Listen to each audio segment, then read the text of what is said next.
Who's ready for some Aggie football, baby? It's game week. It's game week, baby. We are back.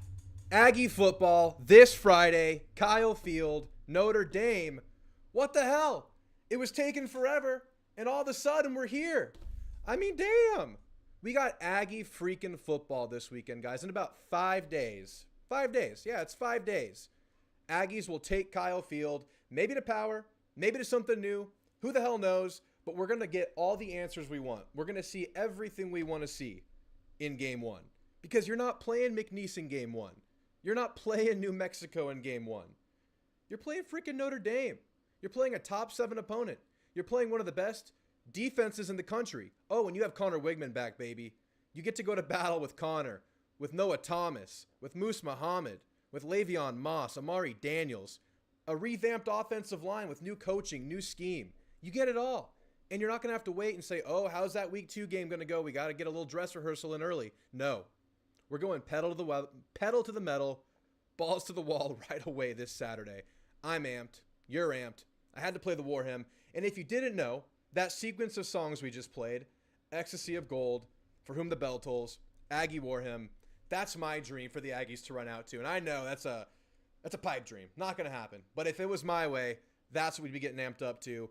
I'd like to hear what you guys have to think. Do you guys want power back? I don't know what we're going to get. I'm going to be amped one way or another. Doesn't even matter.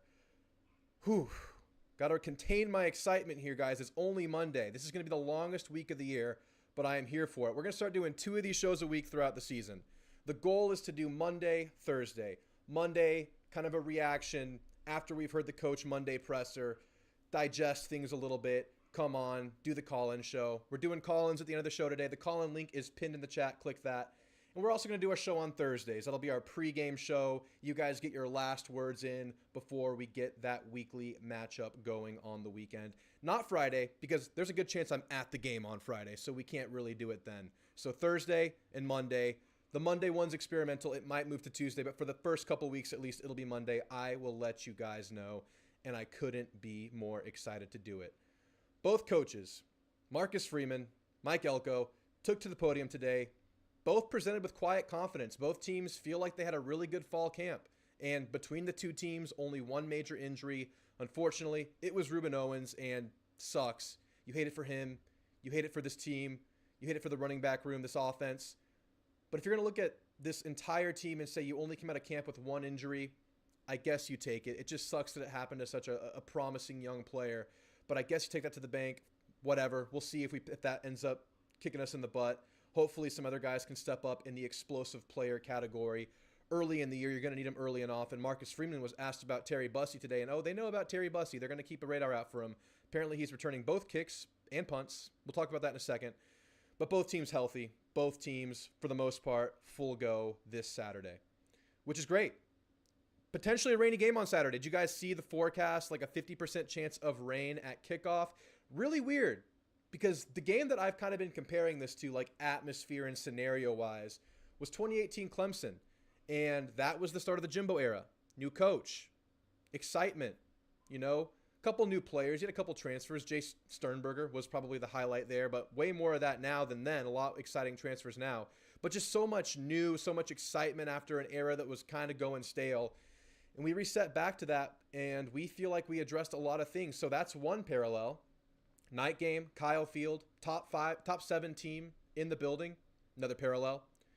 Now rain. Add that to the list. Whatever. Crazy, weird. And it's going to be an all-time Kyle Field atmosphere. You know it is. And honestly, I'm anticipating this to potentially be the best Kyle Field atmosphere we have seen to date, rivaled maybe only by that Clemson game. Look, you look at 21 Alabama.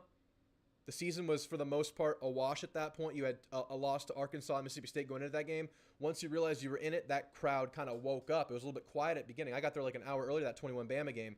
A little bit dull at the beginning, and then it kind of ramped up. Then it became what it was as that night went on. You think back to like the Miami game. You had just lost to App State. I'm sorry for bringing it up, but what that atmosphere could have been wasn't, because you already had the blemish on the record. No, we're going in clean slate this time. Clean slate, everything to play for. Beating Notre Dame week 1, what does that mean? I mean, what would that mean for this team? I'm predicting it. If you didn't see my pregame video, I'm predicting we beat Notre Dame week 1 at home that defensive line versus confirmed 6 total starts combined between their offensive line. We'll talk about that in a second. Just an all-time atmosphere coming up. So today, the depth chart got released. It's a tentative depth chart, a lot of ors. You know how this thing goes. We can't take it like as actual fact at every given position, but I think on some positions we can. We'll take a look at the depth chart tonight. We'll look at Notre Dame's for a second. I'm curious to get your thoughts on the depth chart as well. Wanted to break down a couple notes from Mike Elco. We're going to play a couple clips from his presser today, the last presser we're going to get from him until it's post-game Notre Dame. Whether that's a win or a loss, the next time we're going to hear from him in that presser atmosphere is going to be after the game. So we got our last glimpse of Mike Elco and what he's thinking going into this week. And then finally, kind of going off topic here at the end of the show before we get into the calls, I want to give my season predictions for the playoff, for conference champions, and for Heisman. So if you guys want to call in and give your thoughts on how the rest of the country shakes out, I would love to hear from you guys there. Or you can just give me some final overarching thoughts on the year. Do you want to come in and rant before the season? Do you want to come in and give some bold predictions? Whatever you want to do, I'll give you the floor. Halfway through the show, we'll switch to the call-in portion of the show. But I want to start with a few words. Thank you guys so much for being here. If you guys could like and subscribe, I see we have 56 people in here, by far a record over the offseason. It's been ramping up. It's finally Aggie football time. A bunch of viewers in here. Thank you so much for being here. I see 58 viewers, only 10 likes. If we could get the likes up to 30, that would be great. It helps a show like this out tremendously.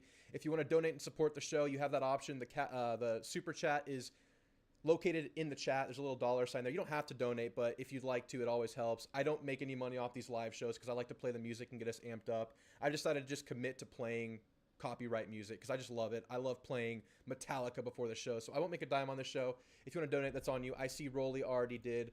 Beat the hell out of the Irish. Thank you so much for your support, Rolly. Let's see who's in the chat today. I see a bunch of familiar faces and a bunch of people getting hyped for the season. Rolly Mirabelle, good to see you. Chris Cobb in here. It's time for us to win. Ags 28-20. I love that score. I would love to. Oof, man. If we get close to 30, I'm going to be so excited about this offense because this is a real test for the offense, guys. Best defense we're going to face all year, and I'm comfortable to say that before we've seen a damn game. Besides FSU, Georgia Tech, which was awesome, by the way. So good prediction, Chris Cobb. Jeb says, countdown, boys. It's time. Thanks for being here, Jeb. Always appreciate you. Randy in the house. I'm having surgery on Thursday for busted bicep ligament. Told doc no pain. No pain meds because I got the clear-eyed watch to beat the Ags. You want that clear mind, clear-eyed viewing. That'll be your pain medicine, Randy.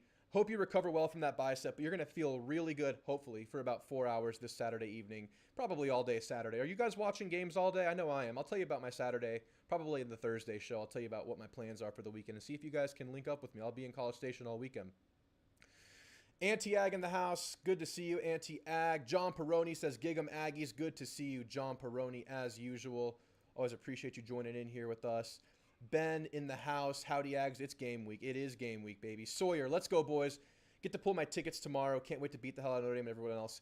Looked like a shit show in the ticket pull line today. Looks like it was like a long 5-hour wait for a lot of people, but experience of a lifetime. Who knows how long they're going to do ticket pull that way. I saw players out there handing out pizzas. That was awesome stuff. Just that means it's game day. You know, when you got the ticket pull line going down into that tunnel next to the stadium, you know it's time.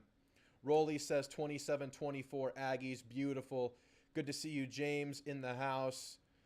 Christopher, it's game week Ags. We made it. I see Alex Flo in the house. Beat the hell out of Notre Dame. JT, man, all this talk about backup linebacker, who it'll be. My bet is Drew to come flying from the third deck and sack Leonard on the first play. Hey, I'm a 12th man, and I'm always available. If they need a big 29-year-old, 250, 240-pound dude, yeah, I'm out there. Just call my number. I'm astonished by how many Notre Dame fans think they're going to come into Kyle Field and win by two or more scores. What the heck? They're very confident, guys. Notre Dame fans, most of them, I would say 80% of Notre Dame fans think they're going to come in and kick our ass. So I say Vegas says differently for a reason. Alex Flo says, hearing Elco speak at today's press conference was reassuring. We got this. Quiet confidence. We'll talk about a couple of notes I got from him. Just good to hear him stay even-keeled. Noble guy, good to see you. We are so back. We're back indeed, good sir. Noah Tuavy, I'll be at the game. Where will we be meeting fans at? I'll be at College Game Day. So if you want to meet me, that's the best opportunity to do it. I'm going to try to stand kind of back from the crowd and just kind of watch from afar. If there's a path, I might sneak up closer, but I'll probably show up late, and I'll probably stand kind of back, and I'll be there for the picks. So y'all want to check me out, Come give me a fist bump. Say what up at College Game Day. College Game Day, night game, best fans in the country, best stadium in the country. Who has it better than us this week? No one has it better than us. No one has it better than us. There is a parallel game this week. We'll talk about it maybe at the end of this show. Will they bring out the new white helmets? I don't know. They're rocking them at practice. It's pretty exciting, though. It's pretty exciting. Everyone's saying power. Love Shack says power. JT Man says power. Noah Too Wavy says power. We want power back. I just want them to not announce it. Just throw power out there. Surprise the people. But if not, I'm open to suggestions. If they throw us something that hypes me up, I'm fine. I'm not like attached to power, although I think power would give us the best effect for the crowd. If it's good, I'm fine. But power is like the easy option. Let's see if they do it. We'll see what happens. I'm keeping an open mind. Bussy with 1 or 2 big difference-making plays. He's returning kicks. Very good chance he does. He's going to have the ball in his hands. That's for damn sure. I didn't go to the 21 BAM again because we lost 2 weeks in a row. Huge regret. Yeah, I had bought my tickets before the season. I wasn't going to give it up. I was going to go regardless. Got there early. It paid off. It was lucky. Now you know. Learned a lesson there. Bussy will score one on special teams. This year, for sure, game 1, that would be absolutely massive. That would be a game changer if he scores a special teams touchdown in game 1. Getting through the rest of the comments here before we catch up and get into the depth chart. Chris Cobb got his black jersey. Mine just shipped. I don't know why mine's late, but I'll be wearing mine hopefully on the Thursday stream. I have to just wear it and feel it, man. I can't wait. That's going to be the game in the LSU game, I believe we'll be wearing it. Is what it sounds like we'll be doing. Let's see who else is in here. Steven, already told my wife goodbye, and I'll see you in February. LMAO, yeah. That's the thing. That's the thing. It's the life suction time of year. We know what we got to do this fall. No fall weddings, no events, no functions. What's a function this time of year? We're not doing work functions. Our only function is to remain functioning on the couch watching football all day or in Kyle Field. What up from the road to Leon Springs? Good to see you, Mark. Jay, ND has no idea what's coming, man. I feel like they don't. I feel like even if we lose the game, I think they're going to see a much better opposition than they're expecting. A lot of them. Some understand, respect what they're going up against. Hopefully we're not too high on the team, but we feel like we're deep. We feel like we're veteran. We feel like we're better coached now. We feel like, yes, we're in a year 1, but we have better coaching now. Even though it's a year 1, I think that's a net positive. Yeah, I think it's a lot better than a lot of them are expecting. Joshua Salinas, good to see you. Aggie Man, good to see you in here. Doomer Guy says, go Irish. Respect. Go Irish. Yeah, sure. That's your side. We're pulling against you, though. But welcome to the show, Doomer Guy. Thanks for dropping in here. Joshua Salinas going to be there at the game. Hope to see you there, man. Gig 'em. Absolutely. Hope to see you, too. James Ellis, what's up, man? What's up? Oh, Doomer Guy knows what's up. He says it's going to be a dogfight. Respect that. Absolutely. Yeah, it's going to be a dogfight, and very possible we lose this game. But I think we're going to get a good showing from A&M overall. I really believe we are. Is this the biggest home opener since Florida in 2012?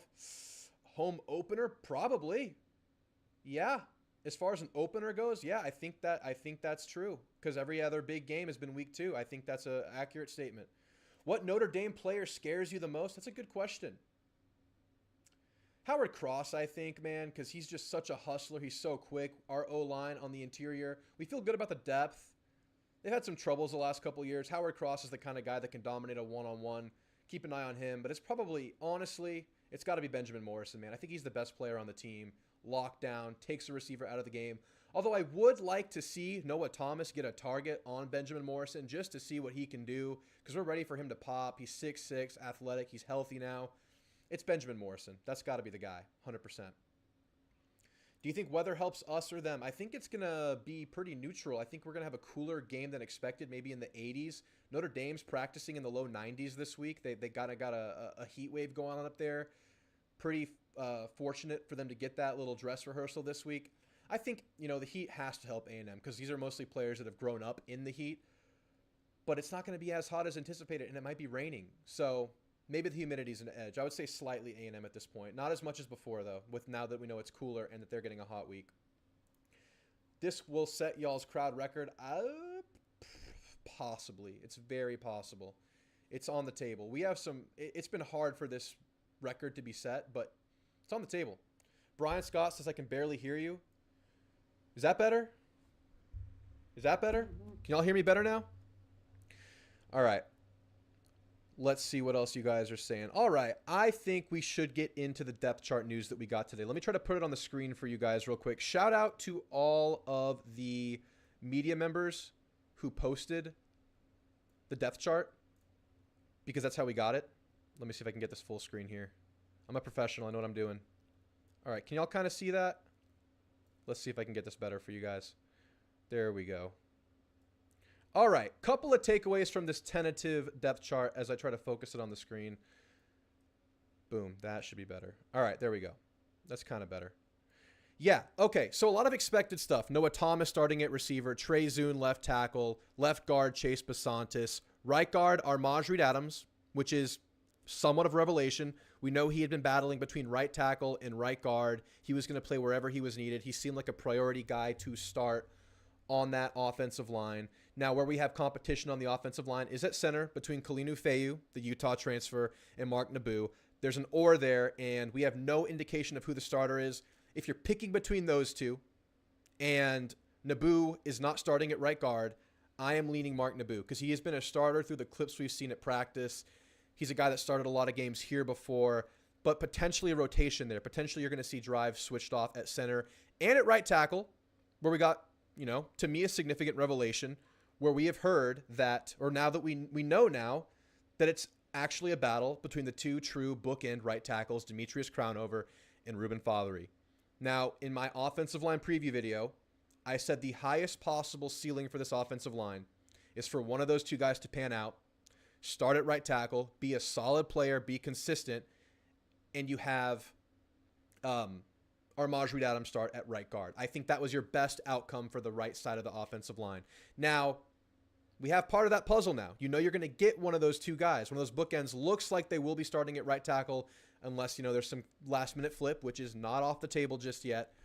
We got to see if they're going to be consistent. We know it's been a couple years since Ruben Fothery was that guy that we knew he was versus Will Anderson in that 2021 season, shutting him down, having really good, promising moments as a true freshman, obviously sustaining a major injury last year, never finding his footing on the year. Demetrius Crownover, NFL build, NFL body, transitioning from tight end in high school to a true right tackle in college.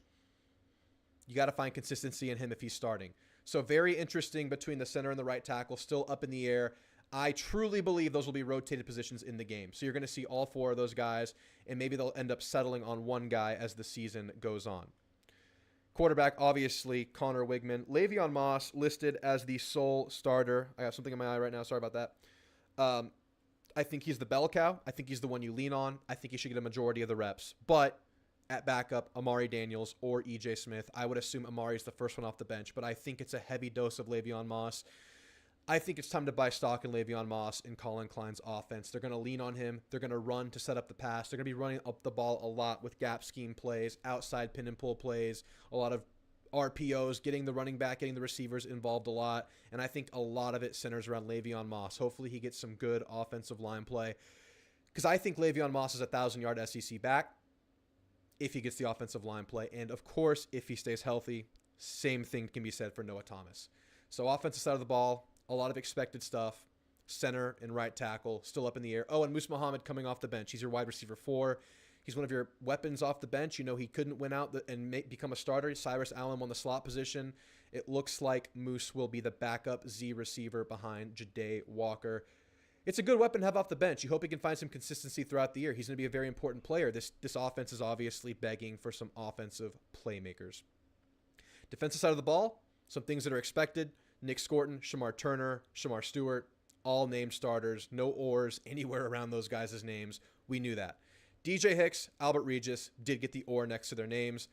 I would lean Albert Regis because of experience. It could go either way. Both really serviceable guys. I think Albert Regis is going to make us learn his name, or make more casual fans learn his name this year. Great reports from the coaches, spring and this camp. I expect a lot out of Albert Regis, and I expect DJ Hicks to kind of get better as the year goes on. I would expect Regis to start game 1. Still haven't named a will linebacker. You have Solomon DeShields, Damian Sanford, Scooby Williams still battling for that thing. I've been saying Scooby Williams. We saw him in the spring game. He looked really, really good in the spring game. I mean, that's a very controlled sample size. Has SEC experience. Was a high 4-star out of high school. Has all the speed and athleticism. I'm leaning Scooby Williams, but it truly could be anybody at this point. Torrin York, obviously starting at middle linebacker. And you see the introduction of the jack position on this depth chart. That's probably the additional linebacker / edge rusher that comes in on third down. I mean, that's definitely what it is. Cassius Howell, first man off the bench in passing scenarios. Rylan Kennedy right behind him. You'll see them both, but you're going to see a lot of Cassius Howell, and he's going to make a name for himself this year for sure. He's absolutely a breakout player candidate this year. At nickel, Tyreek Chappelle or Jaden Hill. Now, that's going to be Tyreek Chappelle in game one because Jordan Hill, clarified by Carter Carrolls today by 247 Sports. I didn't know this until today, and he posted it on Twitter. Jaden Hill has a half to serve for targeting suspension. So he's out for the first half of this game thanks to a end-of-season targeting call in the second half versus Florida State last year, which is crazy that happens. It persisted through a transfer and through an offseason. Whatever. That's the rule. Tyreek Chappelle is starting at nickel. And that would mean at the corner that has Tyreek Chappelle or BJ Mays or Javen Thomas is probably between BJ Mays and Javen Thomas. Coaches have raved about Javen Thomas. They haven't stopped talking about him. He won a starting spot last year. I know it was a lackluster corner room, but he still earned that. I would not be surprised if Javen Thomas is a game one starter. Heavy rotation in the DB room, especially at corner. Other side, still up in the air. In my mind, it was still up in the air. It's Des Ricks. It's Will Lee. We'll see what happens there. I think both are serviceable. I would lean Will Lee to start, but Des Ricks to play. Bryce Anderson, we knew it would happen. He's starting at safety. Then we have the big or here, Dalton Brooks or Trey Jones or Marcus Radcliffe. I would lean Dalton Brooks there. I think Trey Jones definitely plays. I hope Marcus Radcliffe plays, whether it's at safety or nickel. That's a guy I want to see, start to come into his own this year.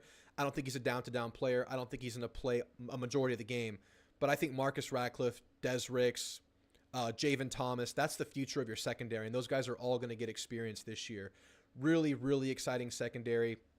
When you look at it and you're not an A&M fan, I've noticed people are still very much questioning the secondary. And to be fair, we need to see it play out. But you return some experience. I mean, Dalton Brooks played last year, kind of sporadically, but he played a lot at the end of the year. Some experience. He needs to come into his own. I think he will. Breakout candidate. Bryce Anderson, 2-year starter now. Played a lot last year. Really good at nickel, but even better potentially at safety. Really exciting player. Tyreek Chappelle has shown some really good stuff over his career. Probably better now with the players around him and back under Mike Elco. There's some known commodities out there, and not to mention the upperclassmen you bring in next to them too. I mean, there's a lot of exciting stuff in this secondary, obviously. We know that. We're excited for it. I can't wait to see it. But potentially the most exciting piece on this depth chart, Terry Bussey, returning kicks and returning punts. He's there next to Le'Veon Moss on kick return. Typically you have two kick returners. I would imagine Terry Bussey is out there next to Le'Veon Moss right there. And he's the first guy listed on punt return. So you're going to see Terry Bussey with the ball in his hands in game one, and that's all but guaranteed at this point, unless they do some final switch. But I think they have to get Terry Bussey the ball. Not listed on the offensive depth chart, but I believe they will plug him in for at least a select few plays, ramping up over the course of the year. And that's the depth chart, guys. Very tentative. Things are going to change, but I think I highlighted the areas that are liable to, be last-minute decisions. They're going to go through one more week of practice. I'm sure they already have in their mind who's going to start. But for some of these ors, like in the secondary and on offensive line, that's going to be a battle through the first few weeks of the season. I believe that. So we'll see what happens there, and they will remain probably rotating at those positions. Really exciting stuff. Let's check out what you guys are saying into the chat. Actually, real quick look at Notre Dame's depth chart. Let's see if I can make it fit on screen better. I'm sorry about that. There we go. There's the depth chart. That's better. All right, so confirming that they're starting 3 first-game starters on that offensive line, 2 of which on the left side of the offensive line in Anthony Knapp and Sam Pendleton. Anthony Knapp, a true freshman at left tackle. It's right here, 6'4", 291, a smaller left tackle. That's going to be the guy that's blocking Nick Scorton. That's the one-on-one right there on passing plays. It's Scorton or Howell, Rylan Kennedy. I mean, let's see what happened there. I'm excited, man. They're probably, licking their chops right now seeing this. Of course, let's talk real quick about it. Notre Dame puts offensive linemen in the NFL. Just because you're seeing young players start for Notre Dame on the offensive line doesn't mean they're bad players.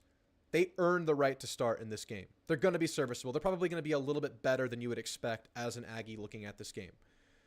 That being true, A&M's defensive line should also have a major advantage this game because this is still a first game starting in a hostile environment for very, very young and inexperienced players. That's a factor that you can't escape no matter what level of talent you are. I don't care if you're a 5-star, #1 offensive tackle in the country. That's a hurdle. And the Aggie defensive line will absolutely benefit from that. Will it be enough? We hope so. That's one of the main areas we think we can take advantage of on this Notre Dame roster. Another quick note, at receiver, they're opting to start some younger, very explosive players in Jordan Faison. Where am I here? Chris Mitchell, grad transfer, is going to come off the bench. Where are the rest of the receivers here? Well, yeah, this is the young, explosive guy I was talking about. And I don't see the... Oh, they're up top. Okay, Bo Collins is the transfer. Why are the receivers up top and at the bottom? That confuses me right there. Bo Collins, he's the transfer out of Clemson. Big athletic target for them. Was really, really good in camp. Got great reports out of him. His emergence kind of alleviated a lot of, I don't know if it's anxiety is the right word, but question marks about this team going into the year. Because it's like, okay, this is an experienced guy we're going to throw into the room and he can play. That's a big deal for Notre Dame. Jaden Greathouse is going to be a really important player for them out of the slot this year too. But look for Faison. This guy's really explosive and scary. Keep an eye on him. Know where he is when you're watching this game. But all right, guys, let's catch up on the chat, and then I want to get into a couple of Mike Elco nuggets from his press conference today. All right. Let's see what you guys are saying. I think we sacked Riley Leonard 3 or 4 times. A couple of interceptions would be nice. Yeah, and I'm banking on this defense to put A&M at least in one scoring position this game. That's why I have them scoring 28 points. Whether that's a defense, I have them scoring 28 points. Whether that's a defensive touchdown or a big turnover to flip the field for Texas A&M's offense, I think the defense helps this offense out and should be good for one score, thanks to the havoc that this defensive line can create in their backfield, rushing the quarterback, making big plays. That's something that I'm banking on. At least one turnover forced by Havoc on this defensive line. TX427, good to see you, man. Jeb says, I got to call in tonight. Please call in, man. Please call in. Jeb didn't even know they released the depth chart. Now you know. Now you know. If anyone here is looking for a good Notre Dame pod, Always Irish is it. Check my boy. Check out Always Irish. I've watched him a couple times. He's good. He's good. Ted says, hit that like button, people. Yes, please do. Hit the like button if you can. I would greatly appreciate you guys. I see 68 people in here, 27 likes. If we could get the likes up, I'd appreciate it. Law Tech receiver brings you more speed. Yeah, he's had solid reports dating back to spring now. Had a really good fall camp by reports. Let's see what happens. I'm excited to see it. Tyreek has potential to get his name in the pro conversations. This is the money year for Tyreek Chappelle. Absolutely needs to rebound a little bit. Bad DB room last year. He was a part of that. Let's see if he can step up as a nickel this year. He seems to be very confident in that nickel position. Let's see what else you guys are saying. Turnovers will secure the game. Our fan base is worried about the left side for sure. Yeah, that's what we're targeting. I mean, it's going to be good by the season's end, but in a game 1 scenario, that's gotta create some anxiety. Matt Meyer says, "Wow, this roster is Bodie. You can't even spell booty. Get the hell out of here." Dang, so Moose must not be what we thought he was. I think we know what Moose is. He's a big, off-script playmaker. I don't think he's a very textbook player. He probably doesn't run the cleanest routes. He's probably not the best practice player. But you throw him out there, you get the ball in his hands, you target him every now and then, you see what can happen. Probably, if he's kind of remaining in that kind of category, just like off-script playmaker, kind of like a wild card player, probably a better player off the bench. So if he's not going to take that leap to down starter, at least you have him in that role. So maybe Moose is exactly what we thought he was the last couple of years. Maybe he can explode every now and then. So not a starter, so we'll have to see what happens. Jose Lopez says 35 Notre Dame, A&M 35, Notre Dame 25. I would love it. With that said, our D-line is good, so if Knapp and Sam are playing well in practice, that's a good sign. Very true. They played against one of the best in the country, and that's a good sign for them. I believe it'll be a low-scoring game. The over-under is set at 46.5 right now. I'm still leaning under on that. It's gone down from 49. I would still lean under in this game at 46.5 points. Rangers King says, evening, we got things to discuss. I'll skip the UConn nonsense because that ain't happening. Let's skip that nonsense. This is a money year for a lot of guys. Absolutely. All right, guys. Real quick, before we get into my season predictions for the playoff, conference champs, and Heisman, which we'll go through pretty quickly. I know you guys are excited about Aggie football. We'll get into the call-ins after that. But before, I want to get into a couple of Mike Elco snippets from the presser today. The first one I have here is Mike Elco talking about his familiarity with Riley Leonard.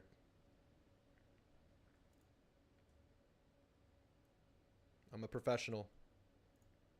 There he is. Well, I know you've talked about, substance over style in terms of how you message your program out there. I wonder how you try to find the balance between, still promoting. That's the wrong clip. I'm a one-man show. I have to do this all on my own. I apologize. That's the wrong clip. But that was an interesting clip, too. I'll play it in a second. Coach, you were talking about Riley and playing him and the offense that they've implemented. Obviously, it's going to be really different from what you guys had at Duke.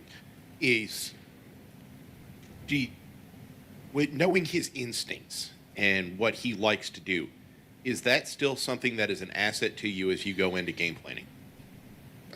No, I would argue that he has more of an upper hand than we do, because he's probably a little bit more familiar with this defense than most quarterbacks we play. And not that it's the exact defense we ran at Duke. It's obviously blended together with what we've done and with what Coach Bateman brings to the table. But I think we don't have a ton of comfort as a program going against this offense. We haven't defended it for a single snap. I think 2 years going against some version of this defense that's similar to what he'll see Saturday night probably gives him a little bit more of an advantage than it does us.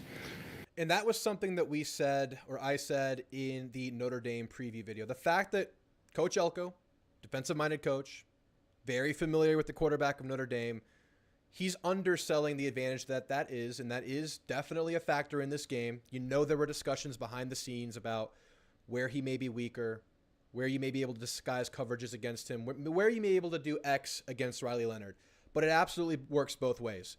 Riley Leonard is drilled against a Mike Elco defense. Of course, with different players, different level of opponent with Duke, they're going to know each other, and that works both ways. But the fact that Riley Leonard knows Elco's defense also can help Mike Elco create deception, maybe change things, maybe catch him off guard. So we'll see. It'll be an interesting dynamic to watch within the game, but it does work in both directions, and it somewhat balances each other out. I'm glad he didn't lean fully into that advantage. I got another clip for you guys. And marketing your program to the best you can, especially with an opportunity like this, while still not maybe getting into the superficial stuff and staying on message, so to speak.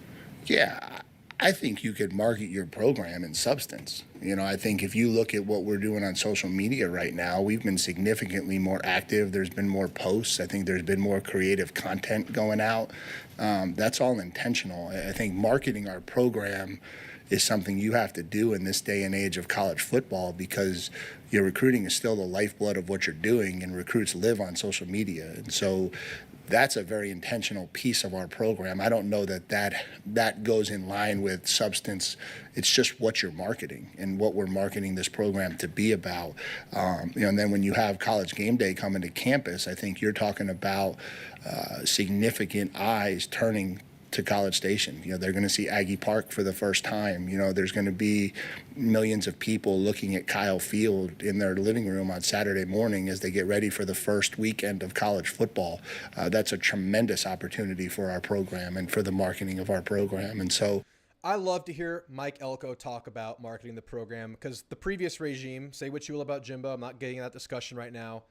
I don't think you would hear this dialogue from the previous staff. I think marketing A&M and showcasing exactly what A&M is about is very important to Mike Elco, and he understands the importance of that in relating to the recruits and relating to high school coaches. The A&M social media pages for all athletics across the board has really been on fire dating back to the start of this year. And the connectivity between the units as well. We've heard Elco talk about the baseball team, swimming team, tennis teams over his time. Mike Elco really understands the branding and marketing aspects of college sports and how that can benefit a program.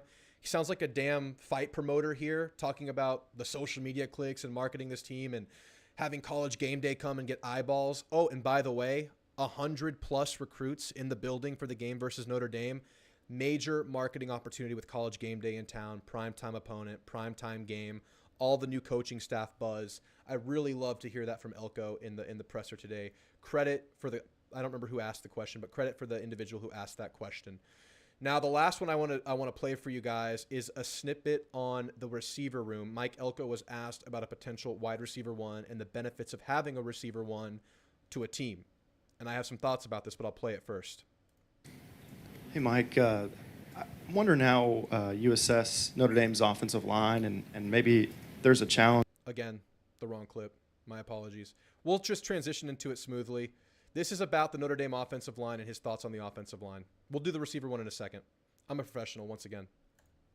Evaluating a group that has 6 combined starts among them. Yeah, I think about it probably a little different than you guys from this perspective. I just think, Notre Dame has recruited offensive line really, really well for a really long time. And if they have young kids that have entered into the starting lineup, it probably means they're NFL draft picks. And so when you say, he's a freshman starting on the offensive line at Notre Dame, my gut would be, if you went back and researched that would end with he got drafted in the first round significantly more often than not. And so, I think the 6 starts, maybe is a concern for them to some degree just in the opener. But I'm sure these young kids that they're putting out there for the first time are extremely talented, and that's why they've won the starting jobs that they've won. And so that's certainly how we're preparing. We're preparing for a typical Notre Dame offensive lineman that's going to be really big and really talented and try to control the line of scrimmage. I think they've been a finalist for the Joe Moore Award more than they haven't in the last 8 years. And so, I would just imagine they've got some really talented young kids playing. Absolutely. And we talked about it a second ago. These are players that are coming up in a system that throws offensive linemen into the NFL. So they're probably a little bit better, like I said, than what most Aggies would expect. But it's still an area that A&M should be able to take advantage of. I think pretty clearly, just given the fact that it's a first-time start, I mean, that has innate advantages. It's just such a tough ask at this atmosphere. But I don't think Notre Dame fans should worry about down the stretch. I think you have some fine offensive linemen. But right now, has to be advantage A&M, and I think he acknowledged that by mentioning that it's a first start on the road. Now, this is the one about the receivers. I'm going to play it for you guys. This is the last clip I have for you guys.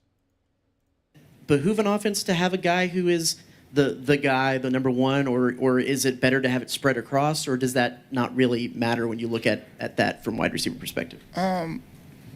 Yeah, I think it's obviously nice to have a guy who's a number one, because that means you've got a guy that commands attention. And we'll find out Saturday night, but I believe we have that. And then if that guy commands attention, then that creates opportunities for other people. If they don't give him the respect he deserves or leave him more single cover, then he can take over a game. And I think that's the benefit of having a number one. But you need more than that. Because if it's just one and it's just one guy, that becomes a little bit too easy for teams to take away. And so, I think our wide receiver group is real excited to go out there Saturday night and kind of show what they've become. And so we're excited to watch them do it. He says he believes they have the guy. They believe they have a wide receiver one. And we can only assume that that's Noah Thomas. A lot of us have speculated that. It's been a couple of years coming now. Spring MVP. Really good flashes last year, but couldn't stay healthy, couldn't find consistency. It was apparent in spring that this offense wanted Noah Thomas to be the guy, based on the types of plays they were drawing up for him, giving him end arounds, getting him involved in RPOs, targeting him in the red zone. I'm really excited to see Noah Thomas go at this really, really high-end secondary to see what kind of success he can possibly have. Maybe he gets shut down, but I would love to see them give it a go. And it sounds like, he expects that out of Noah, and you're going to need that from Noah this year, because you have 3 guys at the top, 3 or 4 guys at the top of this receiver room. You need people to emerge, and we really need Noah Thomas to come out and actually be what he's expected to be this year. It's a very, very important piece. Obviously, receivers are one of the position groups we have circled as Aggies, but it sounds like Elco has a level of confidence in these guys. But all right, those are some of the highlights from today's presser I wanted to get to. Sorry about clicking some of the wrong items there, but it's hard to manage this all at once. But we got through it. Let's see what you guys are saying in chat. There are a couple of things I think I want to address in here. I see some Connor Wigman hating here from Notre Dame fans. Someone trying to call it how it is. Let's see. Connor threw 2 picks against Miami. Trust me, the worst thing you can do is line up and go 5 wide. You better hand it off, but good luck because our nose tackles are first round. Yeah, absolutely. Your nose tackles present a great challenge to Texas A&M. Those are elite dudes. But Connor throwing 2 picks against Miami is not what you think it is. The second pick was at the end of the game in a minute left in the game situation on a 4th down. He had to throw it up. He had to get the ball out. The ball was picked. Game over. Whatever. You want to call that a bad read? I think you're wrong. Call it what you will. The first pick in that game, the receiver slipped on the ground and the defender behind him caught it. Those are his only 2 picks in his career. I mean, If we're highlighting those two as why Connor Wigman is a subpar quarterback or not a quarterback that can win a game for A&M, I think you're doing something wrong. But yeah, they're going to have trouble running the ball. And, A&M has a big test with the offensive line. The good thing about A&M's offensive line over what Notre Dame is going through is that A&M is too deep with experienced players on this O-line thanks to injuries over the last couple of years. You've piled up a lot of offensive line injuries. Therefore, you've piled up a lot of experience. And, of course, it's been bad. It's been really bad. The offensive line coach we had before, Steve Adazio, is deemed as one of the worst positional coaches that A&M has ever hired by insiders. Well, you fix that, and you're running a new offense. And, of course, you have to see it play out. But insiders are very bullish on what they've seen in fall camp this year. And you're not trotting out true freshmen on the road. I just don't think it's the same issue when you're comparing A&M's and Notre Dame's. Maybe Notre Dame's has a higher ceiling on the offensive line. That's very possible. But I think in a game one scenario, you're not looking at the same issues on both sides of the ball. You're not starting true freshmen at left tackle, whatever level of play he might be. Let's see what else you guys are saying. Someone says 34-17 Aggie, says James. I mean, come on. I'm streaking Northgate if that happens. I mean, that's insane. Brent also says, unless you got Johnny Manziel on the other side, you're going to sleep early that Saturday night. Believe that. I'll believe it when I see it.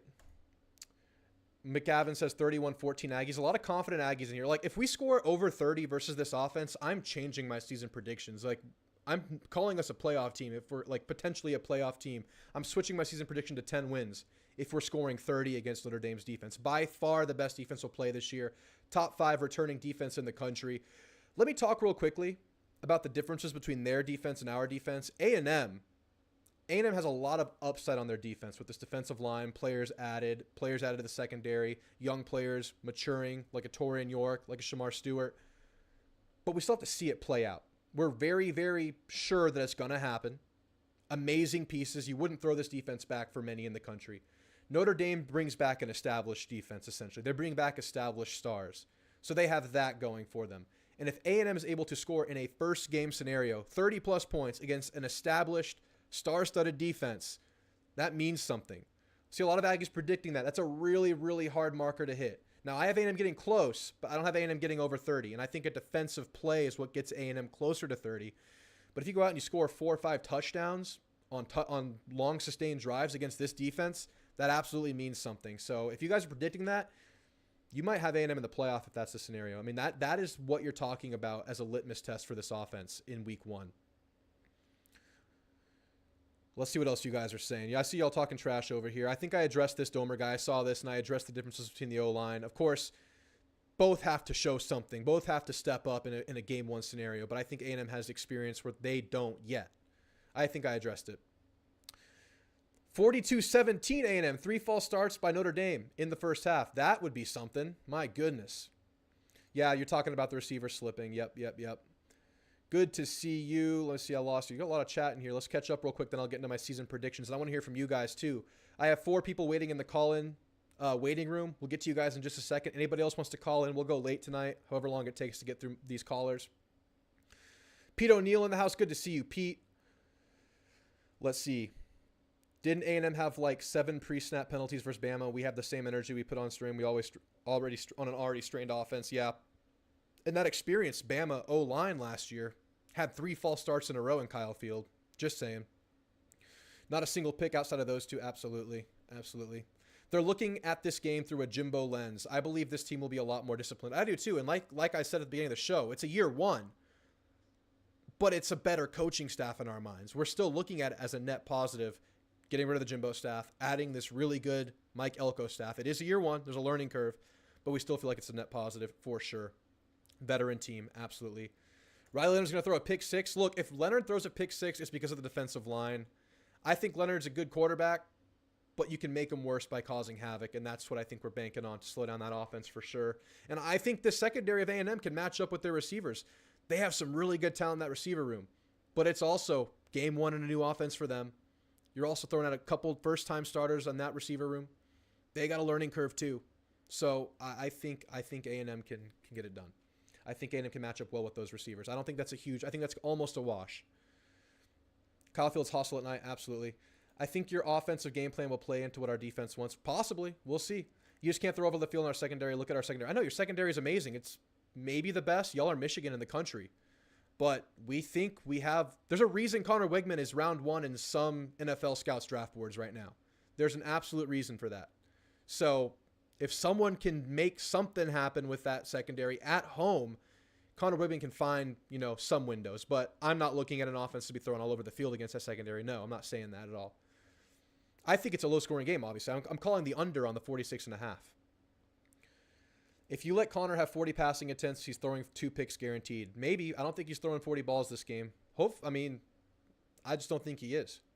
I think A&M's offensive line has become underrated. It's been bad, but it has hope this year with the veterans you have in that room, all upperclassmen besides maybe our most talented player at left guard.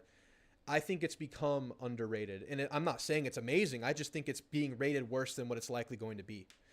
It doesn't have to be perfect, I don't think, but it needs to be really good against Notre Dame. The defense is going to feed off the D-line. I'm glad we hired a defensive-minded coach. Absolutely. I can't wait for third downs. Colin Klein also turned down Notre Dame for us. That's right. Fat Cheddar has been listening to Notre Dame fan YouTube previews all day. They're laughing at the fact we think we have a chance to win. They're going to be very nervous whether it's a nail biter. It's a close game. I think at most a team's going to win by 10. I think that's the biggest range of victory. I don't think anyone's winning by like 2-3 touchdowns, 17 points. I don't think that's happening. This is a close game for sure. You guys are really pounding this chat. I love it. Thank you guys for being the best chat room of the evening on YouTube. Be afraid, says Brent Cannon. No one's afraid. We're not afraid of this team. We're happy about this opportunity. And even if we don't win, if we see positivity on the offense and the defense does what we think it's going to do, we're going to feel pretty good. But, we're banking on a win here. There's a reason A&M's favorited. There's a reason A&M's the favorite in the game. Connor will throw 300 yards against your secondary. That would be huge. I don't know about that, but that'd be massive. In Notre Dame, under Freeman has had a weakness, and those are the big road environments. Dating back the last 2 seasons, Notre Dame has struggled on the road versus not the elite of the elite, but Clemson and Louisville last year, Ohio State the year before, and more. We hope that plays to our advantage as well. There's a chance they figure it out this year, though. There really is. They have a lot of talent. Florida State thought they had a good defense, too, until Haynes King happened. Brent says, I'm telling you, bro, I love the state of Texas, but you're not throwing 300 yards against Xavier Watson, Benjamin Morrison. I'm not picking 300 yards, but if it happens, I'm going crazy. I'm spreading propaganda. Caleb Williams, they did shut down Caleb Williams. They shut down Marvin Harrison, but those were both at home. Still good players. Very possible. It's very possible. If the no tackles are first round, they wouldn't be in college for 6 years. They're not first rounders. I'm blanking on names here. The nose tackle is projected as a third rounder right now, and he's a 6-year guy. The other one's a third-year guy. They're all top 100 draft picks, but they're not first rounders as of right now. Is Connor Wigman better than Caleb Williams' number 1 overall pick? He's probably on a better team overall than USC was last year. But talent for talent, we don't think so. That'd be a hard number to hit based on the record-setting year Caleb Williams had at USC. But Connor can be a damn good quarterback. He could be QB1 in this draft coming up. He definitely could be. And it's at home, once again. A&M has enough talent on offense to be dangerous, for sure. Ask Louisville. They threw all over Notre Dame last year. Brent says it's going under 2. Yeah, it's an under. I think it's a pretty safe under. And it's been going down, and I still feel like it's an under. I think this ends at about maybe a 43, 42 point total. Right now it's at 46.5 still. All right. Let me see if there's anything else I want to hit before we get into my predictions on the season. All right, guys, I'm going to get right into my season predictions. Real quick, I want to put it, live on YouTube. I want to stamp it in how I think the year shakes out. I approach every season with a very open mind regarding who's going to be the players in the playoff, who are the top teams, and more so this year. I don't think you have many clear-cut juggernauts. I think even some of the top teams like Georgia, Oregon, Ohio State, they still have question marks. Now that can change a few weeks in. I'm keeping a very open mind regarding my prediction for the playoff this year, but I'm still going to give a prediction. So, starting with my conference champions, for the Big Ten, I have Oregon winning it. I think they might be the most complete team going into week 1 that needs the least amount of questions. And they're adding some players in the portal. They add Dylan Gabriel. They add Tez Johnson. They add Evan Stewart. They had a lot of things in the portal. but I think what they added was absolutely quality. Defensively, it's all blue chip talent, 4 or 5 stars, top 100 portal players. I think they have everything they need to go on a run, and I think they beat Ohio State twice this year. Therefore, I have Oregon beating Ohio State in the Big Ten championship. They're a top seed bye in my playoff. For the USC, for the SEC, I don't have A&M winning it. You guys know this by now. I have us going 9-3. I have UGA once again winning the SEC. Won't be undefeated. It'll be an 11-1 or maybe a 10-2 SEC champion this year. I really believe that. They lose some of their big names on offense, but could potentially be even better offensively. Obviously, they lose Brock Bowers and Ladd McConkey. Those are the big names, but they have Dominic Lovett, who was their best statistical receiver last year. They added Colby Young from Miami. We felt what he can do in that game last year, unfortunately. They got all SEC true freshmen. London Humphrey out of Vandy. Dylan Bell returns. He was one of their better receivers down the stretch last year. And yes, they lost Brock Bowers, but Oscar Delp, probably a better blocker than Brock Bowers. And they added one of the best tight ends in the Pac-12 last year, Ben Urosek out of Stanford. They're going to be solid. They're going to reload everywhere. Trevor Etienne, running back 1. They have top 200 players behind him. They're stacked. They have a stacked trio of running backs at the receiver room. The 2 guys behind Etienne need to make a name for themselves, but with another probably Joe Moore finalist offensive line, they're going to do it. I have Georgia winning the SEC again. That's just how I feel. I'm sticking with it. Seems like the safe pick. Although I have a surprise team coming out of the SEC this year. I'm going to tell you guys they make it the playoff in my mind.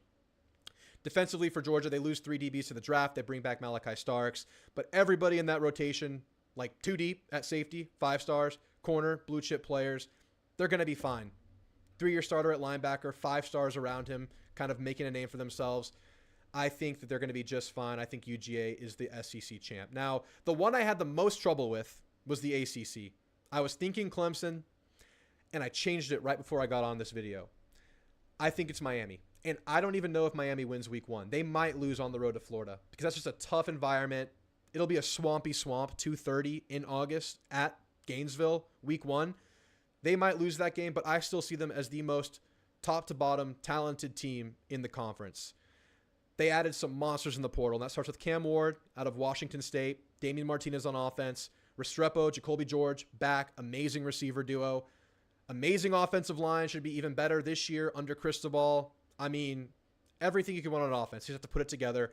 No late game clock scenarios. And it sounds like Cristobal has a coach dedicated to clock management now, so I'm banking on it. Their front 7, absolutely beastly, monstrous, elite defensive front.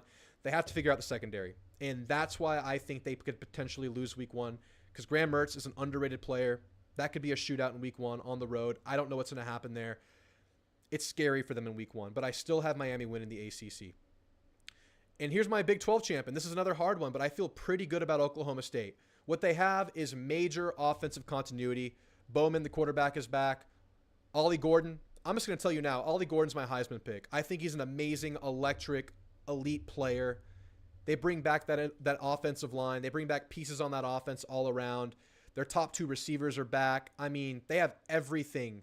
And Ollie Gordon could be the showcase player of what I think is going to be a really damn good season. Even defensively, 9 returning starters and year 2 defensive coordinator bump. So I think Oklahoma State, I have them over Kansas State. I have them over Utah in the Big 12 champion. So those are my 4 bye week teams. Let's ride out the playoff. This is where things get interesting, and I really have no idea what the hell is going to happen. But these 2 teams, I'm pretty confident. 3 teams. Ole Miss, they lose Judkins. They add 6 Power 5 starters. Quarterback back, receivers back. Everything looks good on offense. 2nd year bump, Pete Golding, defensive coordinator. Add elite pieces to that defensive line, and Walter Nolan, unfortunately. And Princely U out of Florida.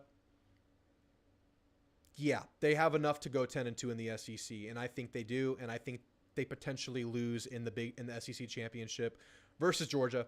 At number 6, I already mentioned them, Ohio State. I have them losing 2 games this year, both to Oregon. 1 in the regular season, 1 in the Big Ten championship. They have every piece you need, but I don't think they have the elite quarterback to push them over the top versus Oregon or in those top games. I think that they finish 2nd in the Big Ten this year. I like Ohio State. Who knows, by this time in the year, Will Howard could be better. I mean, they have every piece around him you could ever want. I just don't think they get over the Oregon hump. That's my opinion. At number 7, I'm going to say it really quietly and quickly, Texas. All right, done. At 8, this is my surprise SEC team of the year. This is a hot take. This is my only really hot take in this playoff pick. I got Tennessee making the playoff this year. They have 2 major questions. Who steps up in the secondary? Their front seven's elite. And who is Dylan Iamaleava? Is that how you say it? I don't know. Good in the bowl game. Good runner. Big, athletic, prototype quarterback. I saw a little bit of hesitancy in the bowl game from him. Now, I hope that's not something that carries over into the year, because if it does, this pick is bust and it's not happening. They have receivers. They have an O-line. They have everything. Who is Dylan? If he is what they think he is, I think they're going 10-2, and I think they're making the playoff. I have Tennessee. That's my hot take. Number 9, I have Penn State. And the real reason is their schedule is so easy. The only real tough challenge they have is Ohio State and at USC. One of the best defenses in the country last year, but they have to, suffer the ripple effect of Elco leaving Duke because their defensive coordinator, Manny Diaz, heads to Duke. They lost a bunch of pro-level corners. They bring back their safeties. They bring back some stuff on defense. They got to replace some pieces, but I don't think they're going to play the teams that really test them this year. So I think they have a lot of time to figure things out.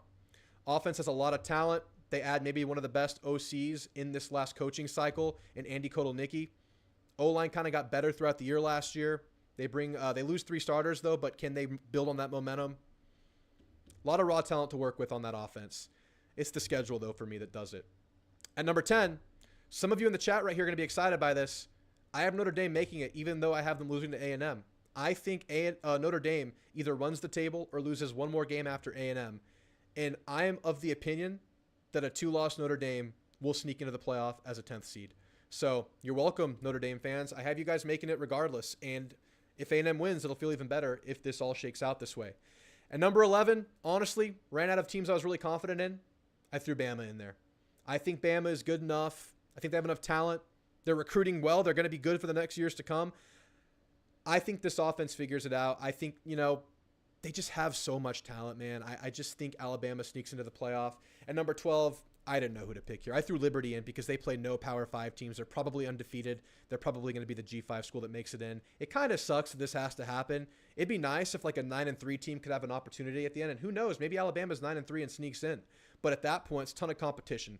So I have 11 and 12 really up for grabs. I threw Bama in there, and I have Liberty. And I told you, my Heisman winner, Ollie Gordon. All right, guys. That's my preseason prediction. Let's see how wrong I am. This stuff is really, really hard to predict, and I think it's wide open this year. So who knows what happens. All right, guys. I think we're going to get into the calls now. I think Nico is overrated, says Kai. I barely saw him pass last year against Iowa. Exactly. It kind of made me, in his passing opportunities, he just held on to the ball too long. It was really interesting. He didn't really make a decision whether it was to run or pass to get rid of the ball. I saw him freeze up a little bit. Now that has to be cleaned up. That was his first start. We'll see what happens. No Mizzou. Mizzou's a really good option. They could be in there over Bama right there. They have a really easy first half of the schedule, have a couple tests later. Mizzou's a really, really good option there. I leave them out because of defensive question marks. Obviously, a full reset on the defensive side of the ball for Mizzou. If they can find something there, Mizzou's a great candidate to get that 11 spot, in my opinion. People are already putting him over Wigman, which is crazy. I would have Wigman over him. I'll take Ole Miss over Tennessee. I have them both. Noble guy, I think you were second in line, so I'll let you go on second. I saw you got kicked out for some reason. All right. I still don't think Bama will be the same after Saban. Yeah, that's my least confident pick in that group aside from Liberty, so you could be right. Ollie Gordon, I think he's suspended for a game. Boyd says, great predictions. Thanks for being here, Boyd. I appreciate it, man. Nico's still a little unknown, absolutely. All right. Let's get into the calls. I see not an Aggie. I see Max. I see Noble Guy, Theo, and Brent. Anybody else wants to get in here, go ahead and call in now. The call-in link is pinned in the chat. You can give me any predictions about A&M, or you can give me your Heisman or conference championship predictions. I want to hear all that from you guys. All right, first one up.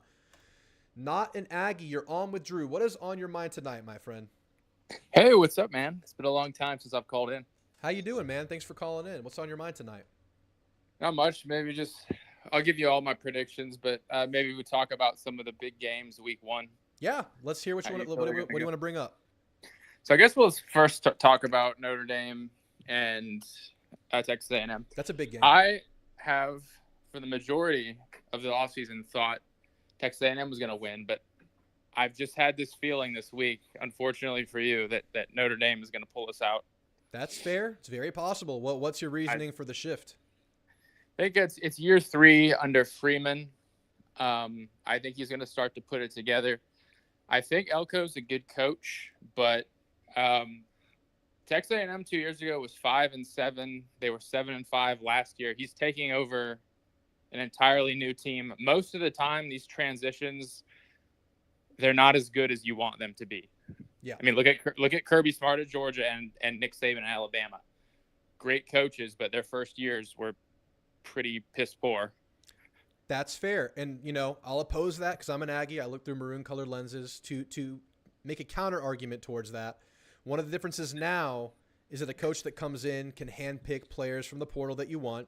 He did that with the defensive line. He did that with a secondary, a couple weapons at receiver. He has that going for him. And, yes, there's always a year one learning curve. That's always a thing. You're establishing culture. You're establishing playbooks. But we do feel like this team left a lot on the table coaching-wise the last few years, so we're hoping that balances out. And every loss that A&M had over the last couple of years, I think, was within 10 points for the most part. I don't think anything was more than a 10-point loss. It's not like they were some abysmal team. But what you're saying is valid. It's a year one, and that's always a scary thing. We hope the portal and we hope just the general upgrade helps. Right. And think before we get into what are the other games? USC, LSU. I've got LSU winning. I think Lincoln Riley is soft as baby shit. Yeah. Yeah. No defense out there, huh? No. LSU doesn't have a good defense either, though. Yeah, that's a shootout. I think that over-under is like in the 60s. And, man, I'm actually about to go on a different podcast tonight and make my pick on that game. But I'm honestly really inclined to hit the upset button there. Because if it's a shootout, he might be a crusty bitch or whatever you just called him, but Lincoln Riley's going to perk up at that. I mean, no defense in this game. This is Lincoln Riley's kind of game, man. So these are two coaches that I think both fan bases are kind of irritated at. They're not really on the hot seat, but Lincoln Riley especially, he has not delivered for what he's getting paid. Yeah. Yeah, no, you're very correct there. But I'm nervous for LSU this game. I'm not the highest on LSU. I don't think they're going to be bad. No. But I think they're like an 8-9 win team this year. I think that defense might be slightly improved, but not enough for the step back that the offense is going to take after losing those amazing pieces. I mean, Chip Kelly, or so what's his name? Brian Kelly. He's just kind of like a milquetoast coach to me, 9-3 kind of guy. Yeah. He has to break through that at some point. I mean, his seat will get hot in Baton Rouge if he's not breaking through that pretty quickly. Okay, and then Florida and Miami. I think where's this game at? This game's in Florida, 2:30. 2:30. Yeah, I still think Miami is going to win. This is Napier's swan song. God, it's so hard. This game is actually really hard for me. Miami's in a similar position as Notre Dame. I mean, I think Miami feels like they could be a playoff team, given that they're in the ACC. I mean, they have the pieces, but this early test, man. I mean, Florida has talent. Florida has a nice home field advantage. They're going to be totally alive in this game, the same way I feel about Week 3 versus A&M. Miami's my pick to win the ACC, but I am scared for them in this Week 1. I'm going to pick that game soon, and I still don't know where I'm going to go. It's a toss-up in my mind, but if you're leaning Miami, I can't argue that. I mean, they're the better team. Okay, well, I guess we know the one at noon. The Georgia Bulldogs against my alma mater. The Tigers? Got to be honest with you, it's not looking good. Dude, I was ready to sit down and pick Clemson for the ACC in this show right now, and I did a little bit of a deep dive before I got on, and I just couldn't do it, man. I think there are questions at receiver, questions at O-line, questions at quarterback. I like Maffa a lot. I don't know who his backups are. Defensively, you lose quite a few pieces. I know you have great talent there, but I think you lose a lot on defense, and it's not like you're bringing back a lot of established players to lean on, are you? Well, there's a lot of 4- and 5-star guys. That's right. They got playing time later in the season. And when you look at our receivers, we got some Wesco and Moore who are very highly rated. And the wide receiver play has just been terrible this past few years. But they're very highly ranked. And I think if Cade Klubnik played like the recruit that he was, then I think, we could make it interesting. I don't see any scenario where we beat Georgia, really. Yeah. I think it's going to take a phenomenal performance by Klubnik. It's just something that we haven't seen before, like a 2019 LSU, just like turning on the switch. I'll say this. I mean, there's a chance you get a year 2 bump with Garrett Riley and Klubnik coming back for their second full season, getting a full off season of work. I think that's definitely beneficial. And that's obviously, I think, your upside there is if that just pans out and works out. Like I said, you have a good running mate in the backfield.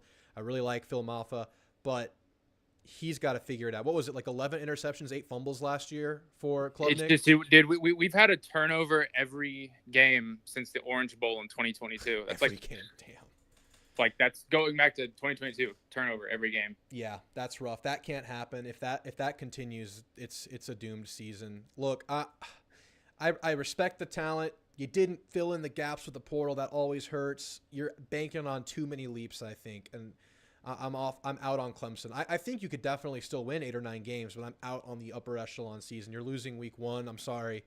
And I think there are a couple other games that trip you up. I think you go at Virginia Tech, right? And you're at Miami, at Florida State, right? At Florida State, but based on that, that doesn't look True. It could be a better game than I thought. Yeah, we'll see what happens. You're going to need some leaps, though, but I'm sounds like you kind of feel the same way. Yeah, and Kirby Smart himself talked about, like he said, Klubnik's, one thing that impressed me, he's been there forever, and he can scramble pretty well, basically. He did not seem to care very much. He was pretty indifferent. He doesn't seem to know much. By the way he talks, he seems very confident. So, Yep. Well, all right, man. Last thing, Heisman pick, and then I'll get you out of here. Heisman pick. That's a tough one at this point. Dylan Gabriel. That's a good one. Yep. All right, man. I appreciate the call. It's always good to get an outside perspective. Yes, sir. Talk to you later. Later. That was our local Clemson fan. Good to hear from him. Good perspective. But all right, I think I had Noble Guy and then Max or Theo. Maybe y'all can clear who was ahead. I think some people got kicked out of the studio. And then I have Brent, the Irish fan. He's been chopping it up in the chat. Let's see what he has to say later. All right, we got Noble Guy on. Noble Guy, you're on with Drew. What's on your mind tonight, man? Good to hear from you. Hey, oh man, it's funny. Like I've been ready for a show to get back on now, and I told you I had a bunch of talking points. Completely forgot about all of them, but I'm just really excited for the season to start. I know, man. That excitement will do that to you, man. You're just pure energy and excitement. You're ready for the game. It's crazy, man. I could be having a bad day right now and just think, hey, man, we're kicking off in 4 days. I'm fine. Like I'm the opposite of Connor Wegman right now. I'm a deer frozen in the headlights. Yeah, exactly. Totally not Connor. Well, what's on your mind tonight, man? Do you want to make some picks? Do you want to talk about the Aggies? Where do you want to go with it? A little bit of both. I think I was going to say one thing I would have said last week for sure is that I think a lot of people, Aggies included, are underrating this team, which is deserved. But and I've been amongst them too. But with all the naysayers out there, I mean, I'm just going to point out the fact that we still have top-end talent.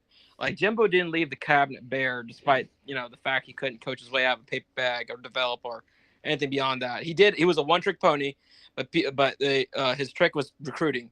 And even though some left, we got the development guy in place to take care of the rest of it now. Yeah, and absolutely. I'm ready to see how it an off season with the conditioning and the fact is we have a ton of upperclassmen on this team. Not a lot of youth starting all over the place. Some new guys, sure, but guys who have played all over, and we're just gonna see, what. Yeah, for sure, man. And it's been a long time since we can say we had a veteran upperclassman team. It's been 2 years of not having that, even in 21. Not as veteran as you would have hoped because you were just losing players and, it just wasn't working out. So this year you can confidently say, I think at pretty much every position on the team, besides maybe 2 or 3, you're starting an upperclassman. And that is definitely against what has been happening in recent years. And that's always beneficial.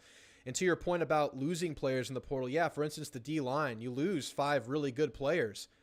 But A&M fans still feel like you upgraded in the D-line, adding Nick Scorton, Cassius Howell, 2 conference leaders in sacks, Big Ten, and Mack.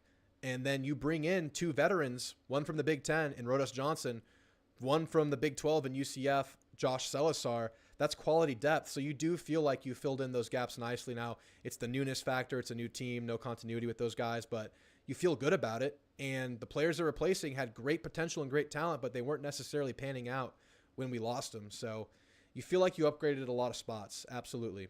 What else you got, Noble? I think a point of contention amongst Notre Dame and A&M fans right now is the line of scrimmage and how much of a issue that may or may not be for either team. I'd say, and just to hammer the point, because I'm sure you've seen me hammer the point in the comment section enough.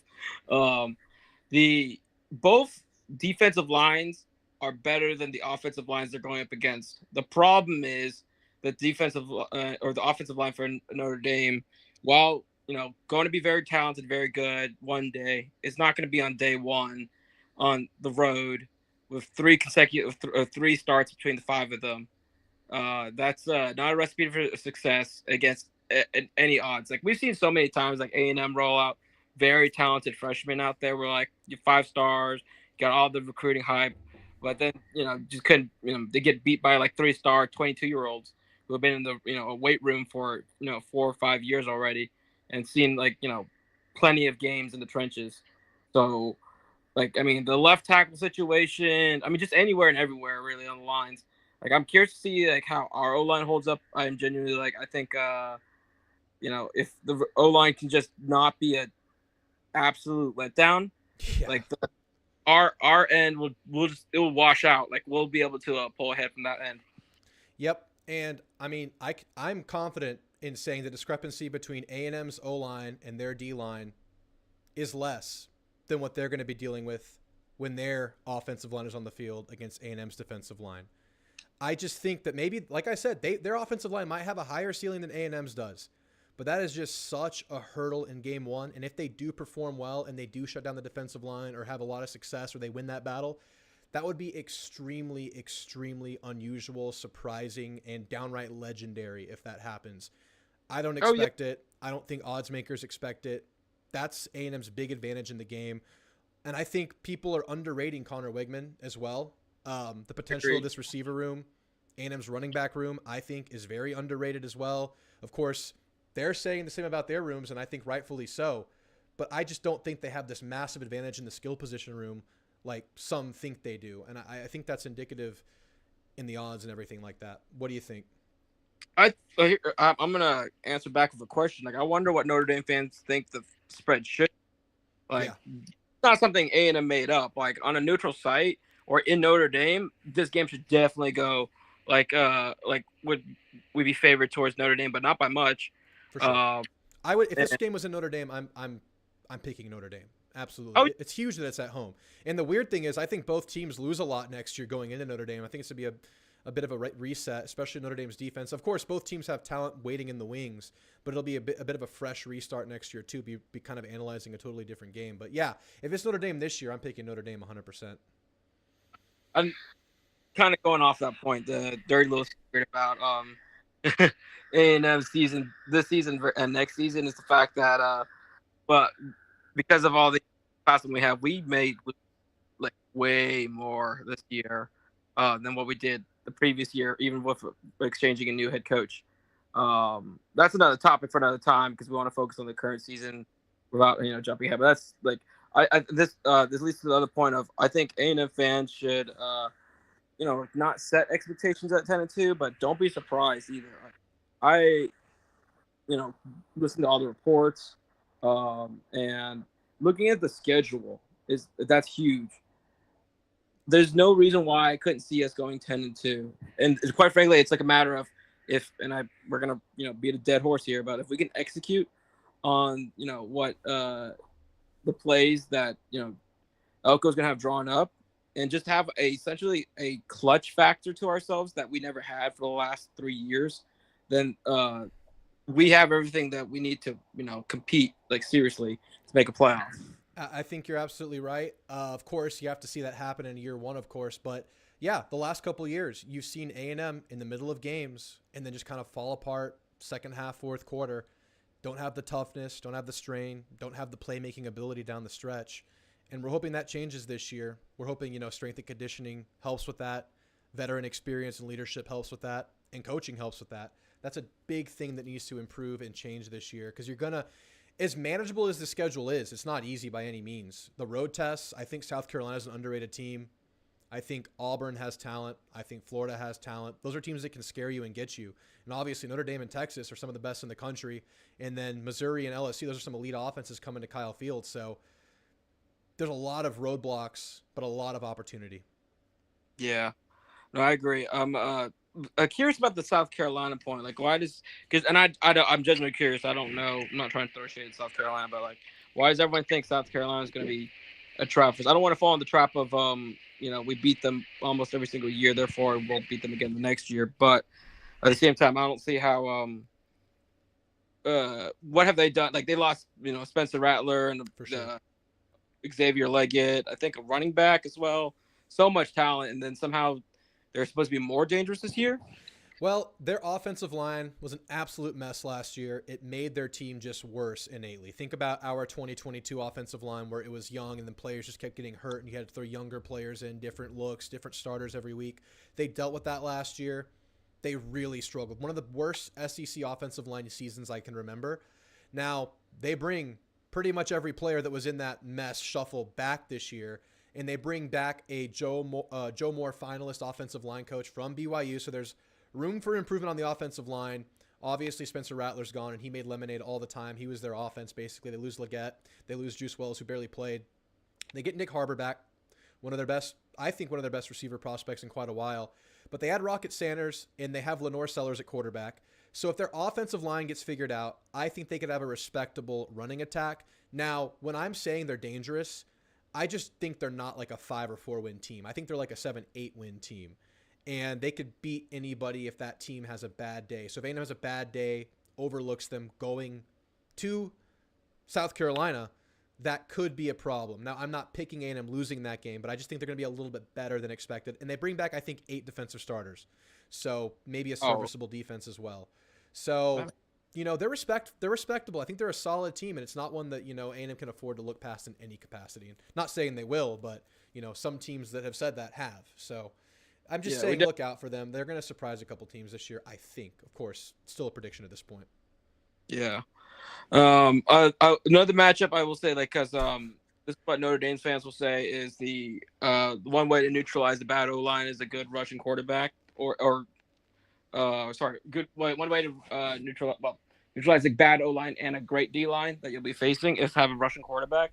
So I'm curious to see how the linebackers will play, and if we'll have a QB spy against Riley Leonard, and then just make him throw against our secondary. Yeah, it's for sure a test. I mean, I said in my preview video, I think the way Notre Dame's offense is really successful is if Riley Leonard is just himself this game, playing loose, playing off script, running away from defenders, extending plays, helping his offensive line out. I think if he gets loose, that's the biggest problem for A&M, and then he gets the receivers involved by extending plays. And they have talent in the receiver room. They have some really explosive players out there. They're definitely a better group than expected before camp. They had a great camp, great reports coming out of that room. But I think for them to be utilized, Riley Leonard's going to have to be moving and balling. So, yeah, he's obviously the neutralizing force. Looking at the LSU game down the road, I think I can say the same thing about Nussmeier, but they have a better offensive line. But that's what scares me about LSU is that Nussmeier, he's a great passer, but he can also be an elusive quarterback as well. Not obviously what Jaden Daniels was, but he can extend plays in his own right. But, yeah, that's Riley Leonard's best asset. He's a really fast, athletic player, and sounds like he's healthy. Sounds like he's going to get his best shot. We hope that they have the right defensive game plan to handle that. We feel good about Torrin York, just a steadfast, steady player, solid guy. And then, yeah, you have a question mark next to him, but great reports out of camp for that outside linebacker position. We'll see what happens. We know they're very deep there. So, yeah, it's a good point. We'll have to watch that. Yeah, and then anyone that wants to keep doubting A&M secondary, I'll let them, because it's funny. Secondary was an absolute hole in the team last year. But oh yeah, I mean, if there's anything that Elco can do is coach up DBs and then get the right bodies in to fill in that spot. And so not that we're going to be an elite unit, but they don't even need to be elite. The D-line will take care of the rest. And here's another point. This is what I want to bring up. The amount of turnovers like we should have caused last year, not there. I can't wait to see how many more turnovers we get this year. Picks-wise. I know, man. And I think that starts with the defensive line, getting the quarterback in bad positions, forcing bad balls, forcing the quarterback to hold on to the ball too long. I think you could see strip sacks. I think you could see bad balls. I think you could see a lot of mistakes by way of the defensive line this year. And yeah, I think the defensive line can do that against more experienced and better offensive lines than what you're going to see in week 1. Because obviously you play 2 of the best offensive lines established going into the year in the country this year in Texas and LSU. And I don't see why the defensive line still can't find success against some of those, because it's that good. It's that talented. Of course, you need your elite trio to stay healthy, and a lot of teams can say that. You feel good about the depth behind them, but going into a game, you really want all 3 of those guys there and healthy, so that's imperative. But they're going to create havoc. That's for damn sure. Yeah. Well, I'm ready for kickoff this weekend, and Georgia Tech, Florida State was a great opener. I would when I saw we were watching the game obviously, and then we saw Haynes King running the ball really well with his team, but then the running game opened up the receivers, but he'd miss a wide open receiver. It's like, Yeah. Something familiar about that. Yeah. I mean, he did enough at the end, and it's kind of crazy Oh, yeah. how they kind of controlled the line of scrimmage at the end. That was surprising. But yeah, man, it was still some of that Haynes King stuff was still there. Even last year, he was solid, but he threw like 14 picks or something. He's kind of a feast or famine player, but he can do enough. I think he can do enough. And now Georgia Tech's recruiting well. Like, what the hell's going on in Atlanta? Well, they're in Atlanta, so it's kind of like if Notre Dame or Stanford can be successful as a private private school with good academic standards, then Yeah. I mean it's surprised that Georgia Tech's been kind of been held back like this for so long. Yep, maybe that changes soon. All right, Noble, any closing thoughts on A&M, or do you want to give me your playoff picks real quick? Playoff picks, okay. Or do you just want to give me your conference champs? Playoff picks a big commitment. If you don't want to do that, just give me your conference champs. I think. Let me think about this real quick. From the Big Ten, I have Oregon winning the Big Ten championship. Ohio State wins the regular season matchup. And then I have out of the ACC. Oh God, I don't want to go Miami, but I think it might be. I think it's gonna be Miami. It might be. Yeah, and then out of the Big 12, this one's a crapshoot. It is. I'll go Oklahoma State for all the reasons you listed. I mean, that guess is as good as any other, quite frankly. And now the SEC, I have multiple. Obviously, there's gonna be multiple teams coming out of the SEC, but you're gonna have, I think. Honestly, SEC is kind of hard to pick too. I think it's still somewhat wide open at the top. I think you have a clear top tier, but I think it's a pretty big top tier. Okay, so here's my problem: is that I think there's a real chance Georgia loses in Texas. Yeah. But then do they lose another one for the regular? I think they're going to beat Alabama in Alabama. But do they then? I don't think Ole Miss is going to even. Oh, you're not seeing it from Ole Miss? But and I just don't want to say Texas, but I guess Texas. Yeah, Texas is always going to make the playoff. Here's the thing about Texas. I just think they have enough winnable games in their schedule. They have a few really tough juggernauts that I don't think they're going to go undefeated. But there are definitely 10 wins for Texas on that schedule. There's a world where they lose to OU, Georgia, and Texas. There's a world where they can slip up against Florida, Arkansas, or Kentucky. But I just think that they out-talent a lot of those teams as long as they can not have those dips that they had in the Big 12, right? Because there were a lot of games in the Big 12, like versus a Kansas or a U of H or an Iowa State, where they played down to opposition or just had off games. They can't do that versus Kentucky. They can't do that on the road at Arkansas, who wants to beat them probably more than A&M. They can't do that against Florida. Those teams have too much talent. So, yeah, if they get over that hump, they're going to make it in. They have too many winnable games on that schedule. Actually, you know what?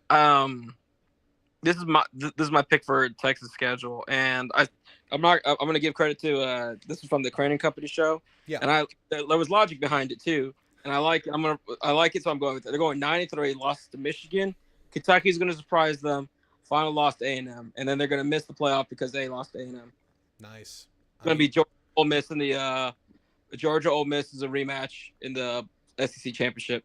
Nice. I mean, obviously, I would love that outcome, and I love that they picked that. All right, last question is your Heisman pick for the year. Oh, God. It's hard. I know. I just threw Ollie Gordon in there. I feel like he has the runway to be an absolute monster, like premier usage centerpiece kind of player this year, and on a team that I'm picking to make the playoff. I think if I'm picking Miami, I might have to pick Cam Ward. That's a good one. I'm not sure where he's in the odds, but they have the weapons on offense. I think they, if Miami can just, because Miami's kind of similar to A&M in the sense, like, they got all this talent, can they develop? I still don't think Mario Cristobal is that guy. I think he's slightly better than Jimbo in the sense, like, he'll get out of the way, unlike Jimbo would. But I think Cam Ward is a dynamic enough playmaker that he gets in. Okay. I want to address this one thing in the chat. I think I saw you going back and forth with this guy in the comments.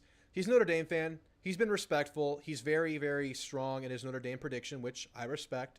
But he's bringing up some points here. He's been trying to talk us into Notre Dame being the clear favorite in this game. Major contributors like Fadil Diggs, Tyreek Chappelle, and LT Overton also left and found new homes. Texas A&M loses receiver Raymond Cantrell, quarterback Mass Johnson, offensive lineman Remington Strickland. All right. I'll go through those names because we're both thinking the same thing here. Fadil Diggs, you absolutely upgraded by adding Nick Scorton.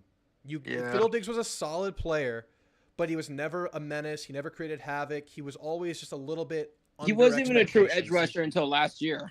Yeah, and even then, he wasn't a guy that got after quarterbacks. You absolutely upgraded. You would have upgraded probably with Cassius Howell over Fadil Diggs. But now you add Nick Scorton and Cassius Howell and Salazar. That's a huge upgrade. Tyreek Chappelle, he didn't even leave. He entered the portal, then he came back. So Tyreek Chappelle's back and starting at nickel. LT Overton, he played a lot, didn't do much. And we just addressed what you added. You added Cassius Howell. You added Josh Salazar. You added. You still got Gabriel down to Dindy. I can't pronounce his Gabriel name. Brownlow-Dindy. Yes. Yeah. You have Rodas Johnson now. You have way more than what you lost on that D-line. The biggest loss was Walter Nolan and McKinley Jackson to the NFL, but you still replaced them really nicely. Raymond Cantrell never played for A&M. He wouldn't have played this year most likely. If he was, he'd be on the back end. Max Johnson, quality backup. Jalen Johnson. Give me Jalen Johnson. Yeah. Remington Strickland never played for A&M, backup. Other names, let's just go through them. He's naming more. Jordan Moko wouldn't be in the rotation probably this year.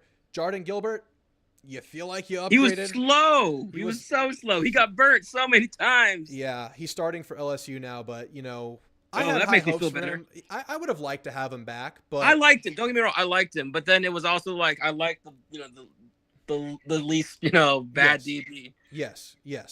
But, Dalton Brooks, better safety. Trey Jones, better safety this year. I really, really like Marcus Radcliffe more than Jordan, so we'll see there. So, I don't even know if he's starting this year. Jake Johnson, that's a loss. I'll give you that. That's a loss because our starting tight end is coming off an ACL. You got guys in the portal. Trey Watson out of Fresno State, going to start for A&M. We'll see what happens there. He could be solid. I feel fine about it. It's not a massive loss, but you wish you had a more experienced guy in the tight end room. I'll give you that one. Overton, we talked about. Walter Nolan is a loss, but like I said, I still feel like the D-line upgraded overall. Tyreek Chappelle, he's back on the team. Fadil Diggs, we talked about it. Deuce Harmon, he got burned last year. He's fine. It'd be nice to have him, but we're not worried about it. Fernando Garza, I loved him as an Aggie, just not the best DB ever either. These names don't really do anything. Yeah, Fernando Garza. Yeah. So hey, I appreciate you doing your homework, man. Yeah. That's really impressive.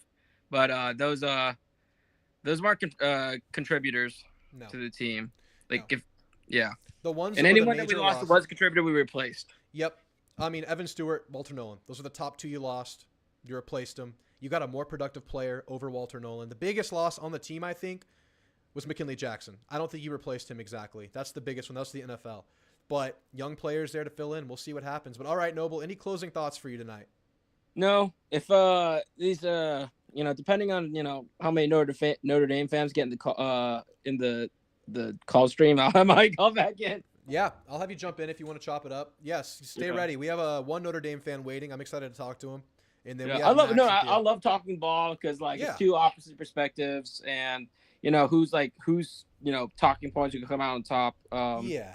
But I mean, yeah, we're just talking. We're not going to talk a team into winning. We're just projecting and fanboying, really. I mean, we're not going to talk a team into being better. I mean, ultimately, if Notre Dame's a great opponent. Like, I mean, if, like, example, like, there's only, like, if we play Georgia, just because I'm an A&M fan doesn't mean I'm going to pick A&M over Georgia right now.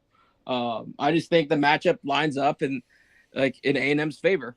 Yeah. And, like, it's I'm it's all it is to it right now. Like, I'm not going to, I think A&M might lose in Florida. Like, I have a pretty good feeling about that one. Yeah. And I mean, A&M could lose to Notre Dame, but I just feel good enough that A&M edges it out. So, yeah, that's it, man. And I still have Notre Dame in the playoffs. So, I mean, obviously, I think highly enough of them. So, yeah. Oh, wait. One thing real quick before I go. Okay, so let's say Notre Dame goes 10-2, losses to A&M, and then, I don't know, pick USC or something like that. But then A&M goes 9-3, but with a win over Texas at the end of the year. 9-3 with a win over Texas would be pretty good. That's interesting because they have the head-to-head, You know right? where I'm going with this. Yeah, playoff. Yeah, I don't know. It's tough because I don't know if A&M's in the SEC championship at 9-3. They won't be. I think we'd be more like a fifth, the fourth or fifth SEC team in at that point. That's tough, man. Because A&M would have the head-to-head, and Notre Dame would have a very recent loss, and A&M would have a very recent big win. There's a world where A&M could get in there, but I don't know. That's a toss-up. Hopefully they both get in. They can rematch at that point. The committee would be absolutely punching air if that was the situation because they don't want to leave Notre Dame out from the fan base and the TV revenue standpoint. But then how are you going to put a 9-3 SEC team that has a direct head-to-head? I don't think it would happen, but who knows? Yeah, and if Notre Dame does lose to A&M, I think the one game, if they lose one more, they can't afford to lose is USC because it's the last dress rehearsal, right? It's your last shot. I think that's the game they close with. So, yeah, that would be the one they cannot afford to lose if they lose week one. But I still think they would have a good chance to get in with 2 losses. I think they have the respect with their returning players on defense. It would depend on how it shakes out. I think they would need help. So we'll see what happens. It would be partial revenge for 2020 if we were able to. Yeah. And I would be livid if it was the other way around. Yeah, I know, right? It would be so gross. But all right, Noble, thanks for calling in. Stay ready in case you want to chop it up again. We'll be here. All right, later. That was Noble guy. Good to hear from him. All right, moving right along to Max. Max, how's it going, man? What's on your mind tonight? Oh, man. Okay. I know this is a game pod a little bit, even though you're going to have another one. So I put my prediction in the chat. You didn't read it off. So Aggies 23, Irish 20. Okay. Give me a game-winning stop for the Aggie defense after a go-ahead touchdown. Epic. Yeah. But realistically, I think this game is going to be a grind. I mean, I am very excited to see what Klein can do with the headset tech because with that pro style offense, having that like ability to integrate like the pro style schemes and then some of the powers, all the different stuff he does like so much different stuff, right? Yep. He can still control stuff at the line a lot more than anyone in the past has been allowed to do in college. So I'm really excited, but at the same time, you have to think in this first game that they're just not going to be completely understanding each other because they just haven't been in a real situation together yet. Sure, you're playing with your pants on fire in an opening game versus Notre Dame, learning a new scheme. That's always a hiccup, but like you said, the headset can maybe bridge the gap a little bit. Yeah, but at the same time, there's not going to be that rhythm, which is why I can't expect an offensive explosion, even though I think you have all the right pieces to make it happen later in the season. I can't imagine y'all putting up over 30 points against a team as talented as Notre Dame this early into your offensive cycle. Yeah, absolutely. And the reason I have A&M getting to the high 20s is I think there's a big defensive stop that puts A&M in scoring position. I think that's good for another scoring opportunity or a touchdown defensively. That's my take. We'll see what happens. It's going to be a low-scoring slugfest. Absolutely. There's no other way this game can happen. There really isn't. Okay, all right. That's about as much as I can talk on A&M predictions because I'm only a surface level guy. I can't get into breaking down games. I can break down basketball film, but I'm not a film guy for football. I got you. Okay, you have a rant tonight. What's it going to be about? I know you have a rant coming. I have two, All right. actually. but before I go all in the rant, I just have to say, how about Haynes King and Tyler Santucci getting it done? QBU. We are QBU. And the defense, the defensive contribution. Man, can you believe it? That was amazing. I know. I was surprised Notre Dame stiffened up in the trenches. I mean, not Notre Dame, Georgia Tech on both sides down the stretch of that game. That was insane, man. That was insane. Until the very end, that last drive, it felt like that was the one. Like the start, the first drive and the last drive were both really bad. Yeah. And then everything else was amazing for Georgia Tech defense. Yeah. Yeah. Man, I was been following them the entire offseason because, they're an ACC team. And then on top of that, some of the fiercest defenders of the ACC happen to be Georgia Tech fans. So there's a lot of posting about their recruiting, and they're recruiting. Yeah. And, I'll address the point of why have they been absent for so long. Let's be real. Georgia Tech was absent for so long the same way SMU was absent for so long, just not at the same level of severity.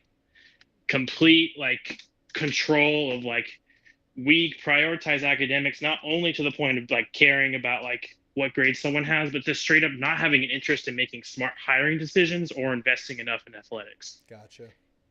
It really was that. It's not you can't get good players because you have academics. That's not true. Just look at what Stanford did. It was disinterest in trying to make the right decisions. Well, that switch is flipped now. Oh yes, I think what happened was they got personally embarrassed after Jeff Collins. Yeah. And they just realized, man, it's now or never. And with this realignment hellscape, we have to have our act together because we don't know what's coming next. Right. And I still think it's pretty lucky to land on your interim coach being that guy, but they've run with it and they've given every single penny they can to turning everything around. And it's paying off. Absolutely. But now it's time for the rant. I was told that the ACC didn't have enough depth after Florida State and Clemson left, Drew. Was that what you and your audience told me? Was it? Okay, cool. Well, I was told that Utah was going to be the shining, gleaming team for the Big 12 and that they weren't going to fall off and that the ACC just didn't have as many teams as the Big 12 did for their future run. Look at what Georgia Tech just did to Florida State. They only won by 3 points, sure, but they dominated them physically. They dominated them in every single statistic. They owned them. Georgia Tech owned Florida State. This was not a fluky upstart win or a wow, they did everything right and Florida State just couldn't keep up. It was straight up. They were the better team on the day. It was not just better execution. It was better players. They outplayed Florida State. They out physical Florida State. I mean, how? Yeah. That is not something you've seen in a long time. So I'm just here to say it. The ACC has the depth. Everyone wants to talk about it, how the ACC can't stack up the Big 12. I'm sorry. Do you think the Big 12 is going to have a champion with less than 3 losses? I don't know, man. I don't know if that's necessarily the marker. It was a good showing, but I mean, it's one game in Ireland. I mean, we got to hold our horses a little bit. Let's see what happens, man. But I hear your point. I hear your point. Florida State was touted up. I was never really high on them.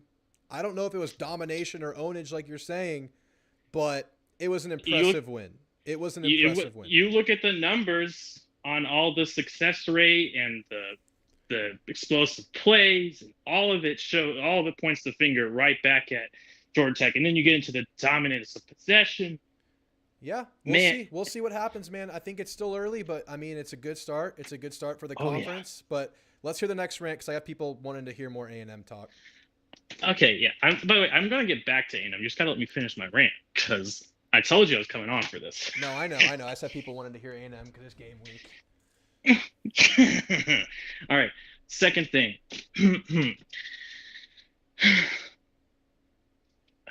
Why on earth? What was going on in that Nevada game? I can't even. I just need 2 minutes. I know this is gonna be fast because I know no one wants to hear about the 1G5 P5 game. No one wants to hear about. Do it fast. That was the worst experience I've ever had. Oh yeah, you're an SMU diehard. That was a brutal game. I tuned in. Y'all were down 10. You miraculously won. I don't know. What No. We were losing the entire game. Yeah, I know. We were losing the entire game. Bad turnovers, bad penalties, bad special teams, all of it. It was like all the horrors from last season came back and smacked us right in the mouth. And we did not deserve to win that game. And then Preston Stone finally looked like himself again. He destroyed Nevada, and we won at the end. I know, dude. I don't know how we're gonna get our act together, but either we're gonna learn from this, and if so, I really think we can beat Florida State, because Florida State looks vulnerable if we can truly be who our potential is. Because Florida State is not looking like a team that's going to come into University Park and be confident about winning by 20. They don't look like that Florida State right now. Yeah. So we just gotta get our act together. I mean, you survived. You can get your act together. I would not want to be Houston Christian next week, and that's my school where I played before I transferred to A&M. I would not want to be them next week. I'm sorry. It's gonna. I think the spread was not the real spread, because no real gambling, but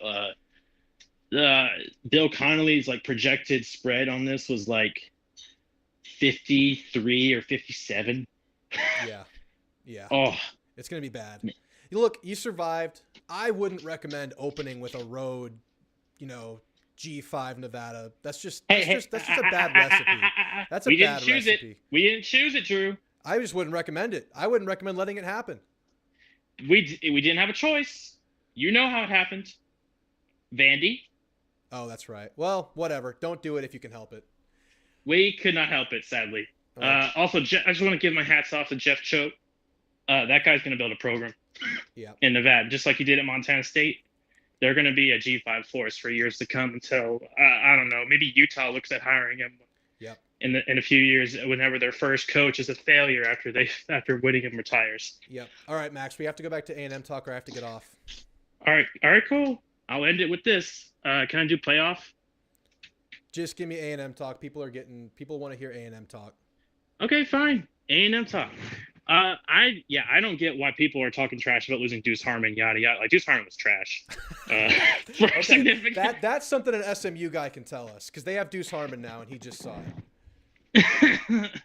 Like, he wasn't trash the entire night, but he got burnt by Nevada receivers, man. Like, for a significant proportion of the evening. Yeah. He gave up a PI, and I think he gave up a touchdown too. Yeah. And I think he'll be fine. It's just he's not a starter caliber player for us, man. Yeah. So that's my one A&M point. And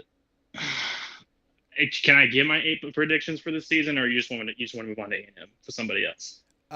Real quick, go through your predictions. Ask me quick. Okay, cool. Playoff. Swap out NC State with Tennessee and give me NC State and Miami in the playoff. Interesting. I think Ohio State's winning the Big Ten, not Oregon. I really dislike Dylan Gabriel. I watched him in Oklahoma, and I watched him look really terrible in a lot of games where Oklahoma was losing to some really bad Big 12 teams like UCF. Yeah. And I'm not a fan. Yeah. So other than that, sure, I think that prediction is completely sound. Although I will say G5 sleeper, and it's not really a sleeper, but Texas State has a schedule that's only 2 spots less easy than Liberty. And they just added James Madison's quarterback, and they put up a ton of points last year, even though it was with TJ Finley. I really think they could put up a ton of points. They have such an easy schedule that if they even have one loss, just the reputation of the Sun Belt alone might still carry them into the playoff over Liberty. And that's it. It's possible. Heisman winner, real quick. Heisman winner. Call me crazy. Cam Ward or Grayson McCall, depending on who wins the ACC championship. Those are not bad picks. I can definitely see either one. All right, Max. We had to keep it A&M tonight, but I appreciate you getting on. I'm glad we could get those rants out. Have a good day, man. Later. Yeah, guys, I had to give Max love. Max was a big supporter throughout the offseason, so you got to give those guys love. Appreciate Max. But we're on to Theo now. Theo, you're on with Drew. How you doing tonight, man? What's on your mind? Oh, just listening. hoping that we get this win this weekend. How you feeling, man? Honestly, I actually feel really good about the game. I'm more along the lines of 31-20, 28-17 type of game. Close until the fourth, and then we pull away in the fourth type of stuff. Just because the idea of one starting an offensive line with one started coming to A&M, granted they're going to be good players, is not a very good recipe. Yeah, that's the biggest Um, advantage A&M should have. we at Alabama last year had 7 false starts, Yeah. and they're used to it. I don't think Notre Dame is quite as used to such an opposing team as what they'll face Saturday. What else was I going to say? It was interesting to see Terry Bussey at punt returner and not kick returner on the two deep today, or it was the opposite. He's on both. But but he was like a backup on one, and he was the starter on the other. On kick return, you typically have 2 returners at a time, unless they're going to do the staggered look where one is the returner. Probably. We'll see. It's just going to be real interesting to see how the season goes and how it plays out. I plan on taking it one game at a time this year, and honestly, I think we're somewhere between that 11-1, 8-4 range. I'm going to give a 3-point range there, or 3-game range there, because I do worry about going to Auburn late in the season. I do worry about going to Florida early in the season, things like that. But overall, I think we're going to have a better year, and things are going to look better and feel better. Yeah. And it all starts Saturday with what's going to look like a bigger win than what it really is, because I think, like I said, I think it's going to be like 24-17 going into the fourth, and then somehow at the last second we get a late touchdown to extend the lead. That would be so beautiful for A&M there. Yeah, man. I mean, the thing is, there's no dress rehearsal. It's going straight into an elite defense.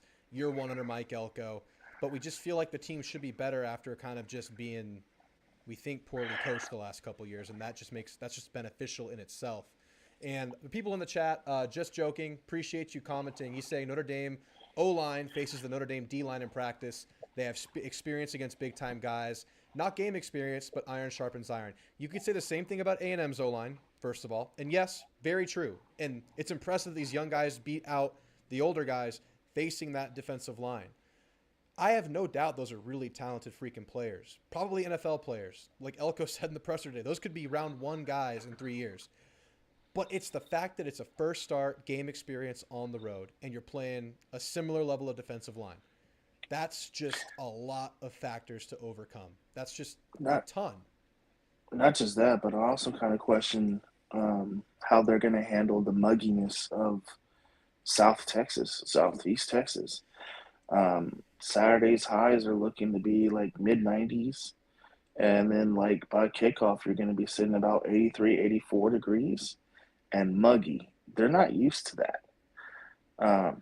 And they've had a cool summer. So now they're coming down to a warmer atmosphere than they're used to. They're probably not going to be as hydrated as they should be because they don't practice in that type of heat. And it's going to come down to, okay, who's going to be, like Elco said, taking care of their business all week. Yeah. And it's like us going into the swamp next week. That's going to be a nasty game to play in, but it's different. Yeah.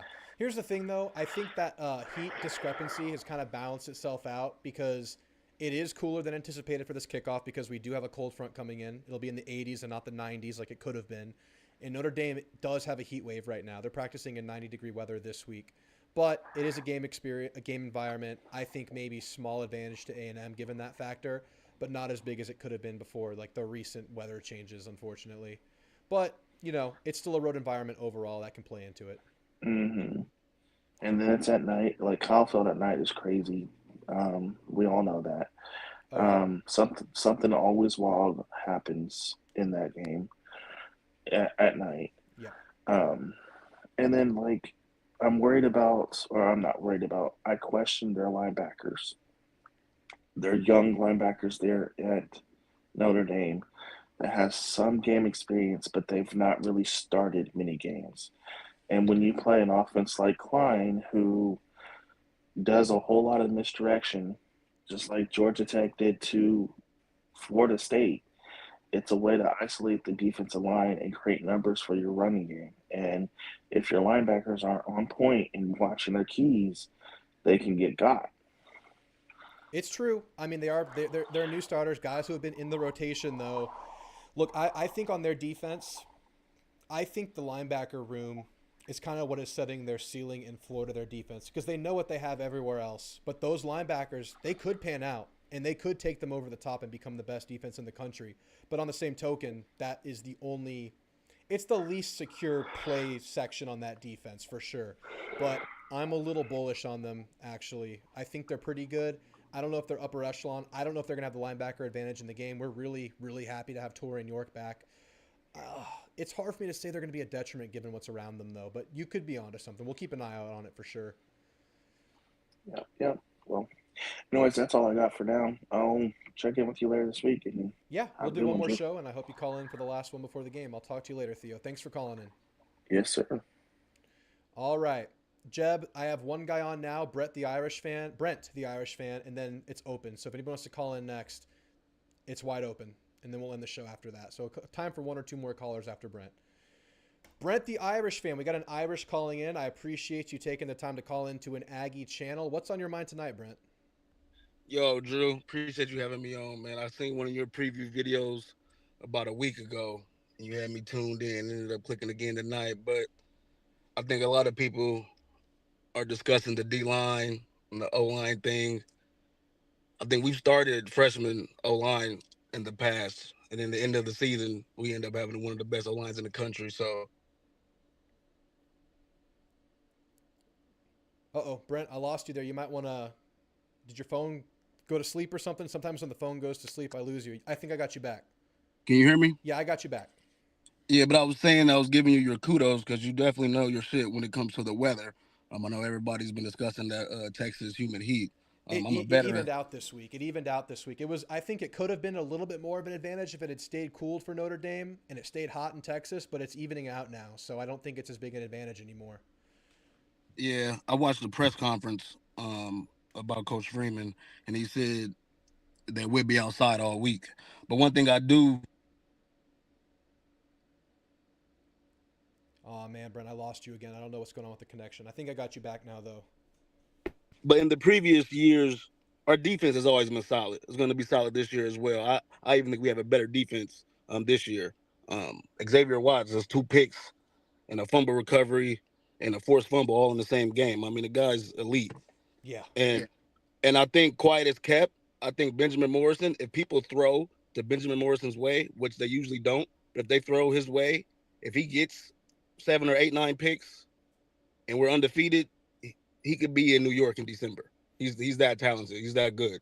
I know. But and Watts is like the Nagurski winner, but I still think Benjamin Morrison is your best player. I think he's just a cover man. He just shuts people down. And I think Watts is obviously an elite playmaker, but I think just as a fundamentally sound football player, I think your best player is Benjamin Morrison. I don't know if you agree with that. yeah, most definitely. He's a top 10 pick.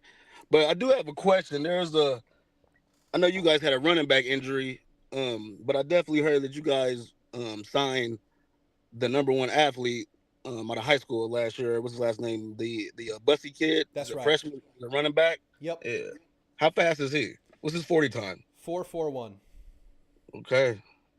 Yeah, he's got some speed, man. He's got a little bit of everything. He played quarterback mostly. He played some defense, but I mean, he's a true athlete, man. I don't know what we're gonna do with him, but he's going to get a couple packages. He's going to touch the ball. He's going to return punts. He might return kicks, and this offense, we lost that running back you were talking about, and that was our home run threat. That was our change of pace guy. He wasn't going to be our starter, but we were banking on him as that, second drive, get the defense on their heels, throw him in, run some stuff outside with him, and, you need someone to step up, and sounds like Bussy might be that guy. And, we're happy with the running backs we still have, but obviously it sucks to lose a guy you're high on like that.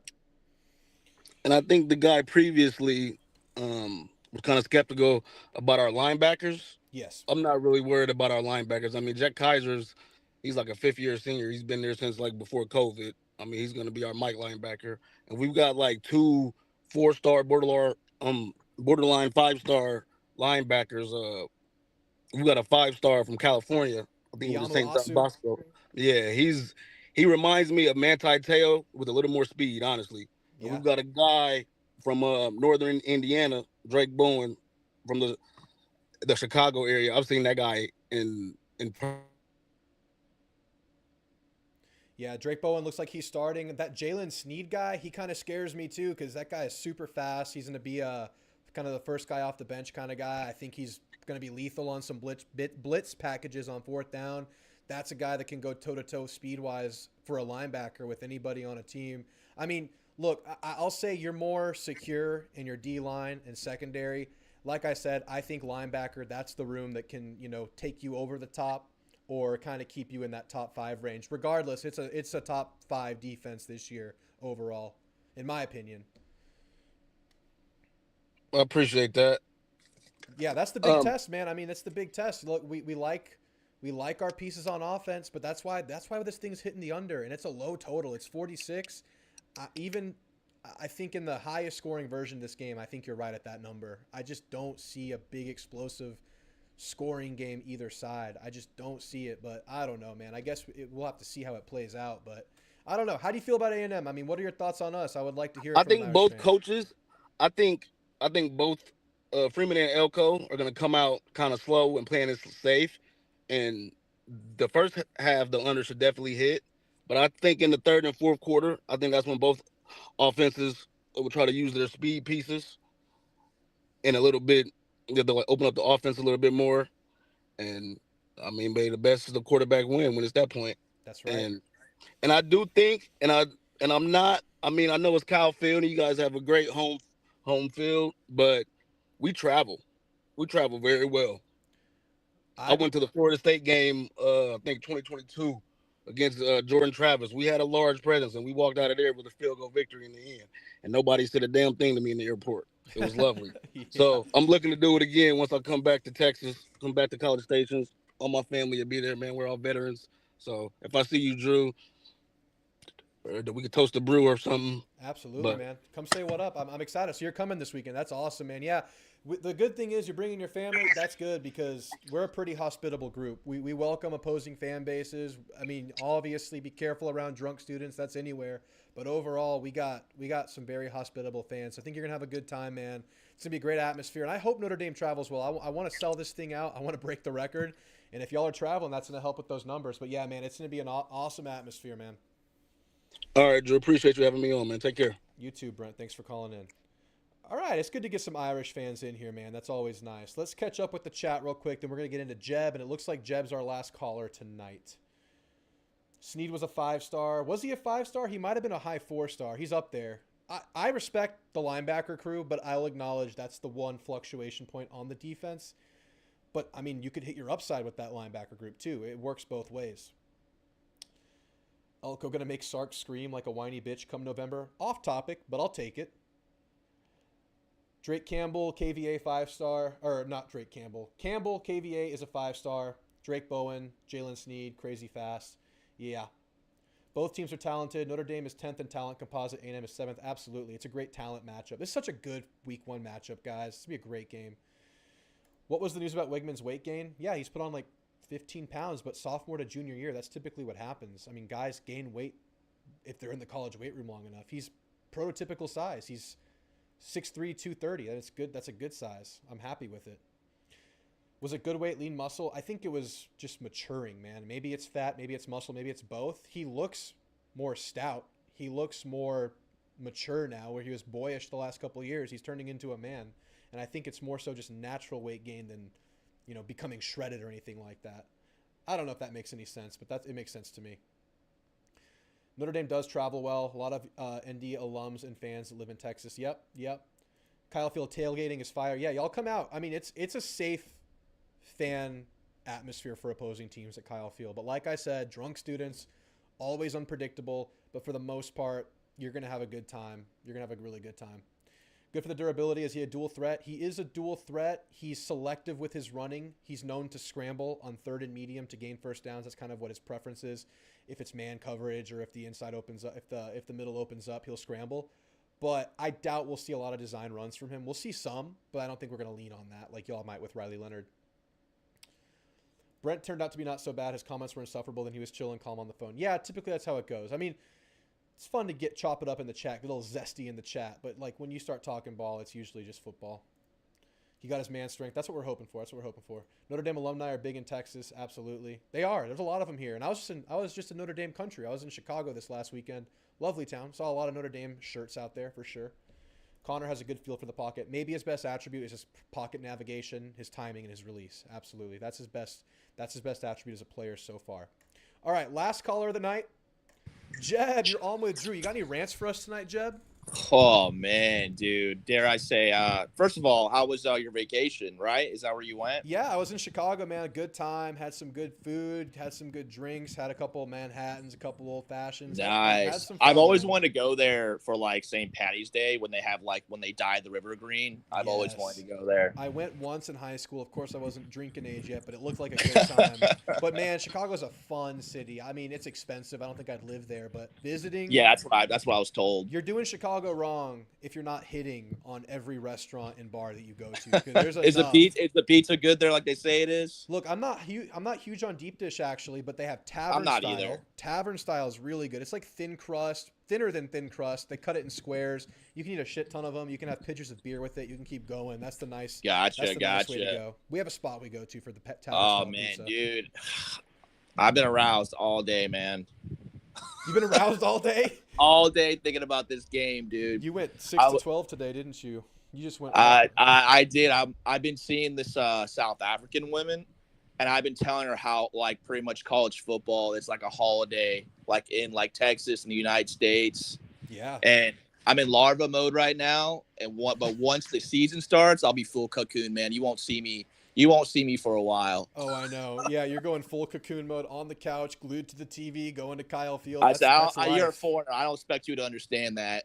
Yeah, exactly. She'll figure it out. The best thing you can do right now is just to get her into it. Like, just That guy was pretty cool. The Notre Dame guy in the comments. Listen, I've been following Notre Dame. I'm a Catholic boy, so I used to like Notre Dame a lot growing up. You know, Catholic. Yeah. Oh, Jeb, did I lose you too?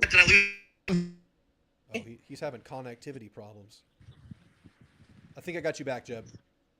Okay. Can you hear me? Yeah, you said you grew up Catholic, so you kind of I grew up Catholic.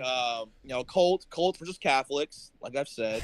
Yeah, we're the cultists. Although I would say we have probably as big or bigger Catholic population than Notre Dame. We're an extremely Catholic school, which is kind of funny. It's really it's just Catholics kind of versus funny to think about that. Yeah, for sure. Yeah, man, they've always had good talent. You know, they recruit all over the country. You know, the Charlie Wise, the Brady Quinn days, the Julius Jones, former Cowboy. Yeah, man, they like A&M. They always have great talent. They always kind of seem to fall short, and their schedule is always usually kind of weak. Is what people talk about. Yeah. I think both teams are kind of evenly matched. There's pros and cons for both teams, but I think people, like we've talked about, I think a lot of fans, rightfully so, I think they're kind of seeing it from like a Jimbo lens, where they think we're going to have the same offense. And yeah, and I do agree with that last guy. I do think both teams could start very slow. They might play a little conservative, but I think like maybe the end of the second quarter, third quarter, you might see more teams kind of break loose a little bit. Yeah. I think it's going to be a slug match, like most people would agree. Yeah. I would love for them to go all maroon, man, like the 01 season. like the 0-1 game. Oh, that'd be so sick, dude. I would love if they did that, man, as a tribute. Oh, that'd be awesome. And they were teasing the white helmet, so I don't know what the hell we're gonna do. And then they showed the black jerseys a couple days ago. I mean, Oh, did you get yours in yet? No, it just shipped. I don't know why mine's behind. People already getting Man, theirs. I'm so glad I waited to buy mine, dude. 'Cause you know it's like 150 fucking bucks. Yeah. I went on Dick's Sporting's Good. It's on sale right now for like $100. Shut up. Yeah, I got it. I mean, and I got it within like 2 days. Damn, dude. I'm waiting like 2 weeks and I'm paying $150 for it. What did you order? Where did you order it from? 12th Man. I ordered it off the school website or whatever. Oh, it's been 2 weeks. Oh, they must have a lot of shipments going on. I think if I would have ordered earlier in the day, I would have it by now. I waited around. I put it off. Yeah, I kind of put it off too. Like I wanted to, but I was like, dude, I remember back when they first moved to the SEC at Barnes and Noble. They were $70. Jerseys were $70. Yeah. Now they're 120. I don't know where the prices came from, but yeah, man, you're going to be at the game. See, my plan is I think I'm gonna try to wait last minute, maybe Saturday morning, and see if the ticket price is lower. Yeah. And if they're like under $200, I'm gonna try to go. But if that's the case, I'm just gonna watch it at the backyard. But I'm excited to be there. I know traffic's gonna be horrendous. Yeah.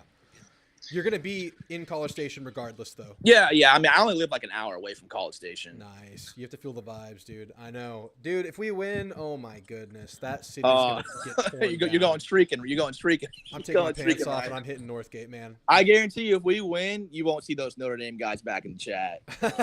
I hope they come back and shake hands because some of them have been pretty chill, but yeah, they seem. I mean, we like a little bit of like the banter and the sassiness, man. Smack talk is part of the game. I like it, and for the most part, I would say I've had a good run with Notre Dame fans. There have been a couple who've given me some shit, but that's expected. Oh yeah, it's just part of the game. They're confident with their team. We're confident of ours. They think like I said, we won't know until they play, but they're seeing us from a Jimbo lens. They think we're gonna have an incompetent offense. Yeah. They don't think we lost too many players from the portal. I don't know. I'm just glad for the first time in a while we have a defensive-minded coach. Yeah. I like that matchup against our offensive line. I was looking at that today, and I was like, dude, you got to capitalize on that. Yeah. Oh, man. I mean, you have to. That's the opportunity at hand. That's the matchup you have to dominate. You have to win it. If you don't take advantage, you're not winning the game. That's your big area right there. I mean, you can probably marginally win other areas if you're, just crisp and you come out the gate strong. But you have to take what's given, and that's that matchup. Mm-hmm. I like the matchup, too. I don't know. I've been watching a couple of Notre Dame games today from last year. Obviously, you can't always compare last year to the upcoming year. But I watched a couple games. Their defense can be had. Yeah. You can move the ball in their defense. Yeah. I mean, they did the 2 games where they were lackluster were on the road. There was the Clemson game and the Louisville game.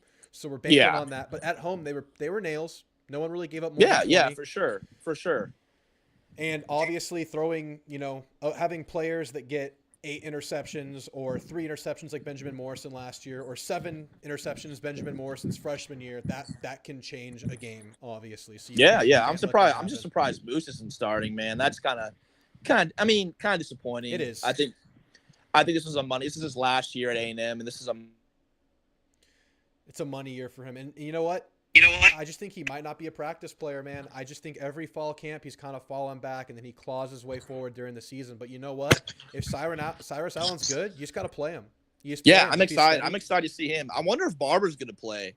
That's what I'm thinking of, too. I'm hoping by, like, Arkansas, Florida, Missouri, somewhere in there he's getting back into the swing of things. It'd be nice to see him get reps I by wouldn't week rush 3. him. I wouldn't rush him back. I'd wait till, like, a non-conference, like, opponent to bring him in. But yeah, if we score 30 points on Notre Dame, you feel that all-time high.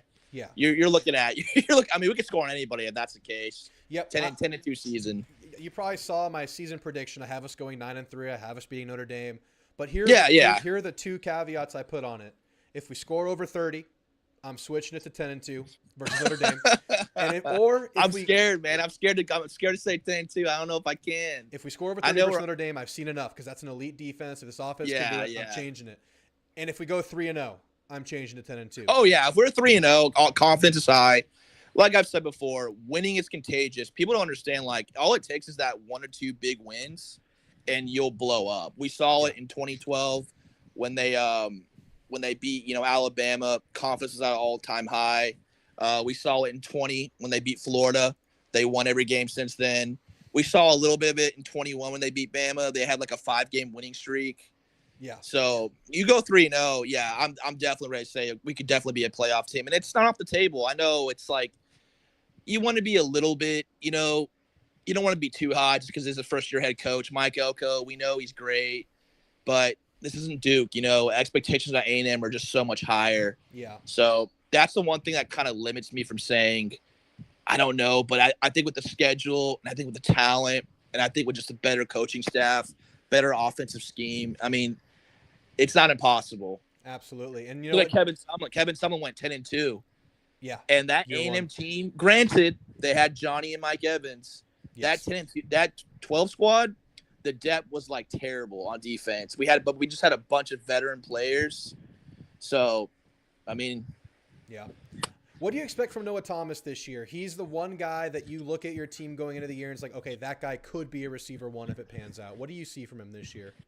No, he has to, man. I mean, he's got to be able to stay healthy, dude. I mean, he's got the size. You can't coach size, right? Yeah. He's 6'6". He has to, man. I think if he plays that elite, because I already think Janae Walker's going to be elite.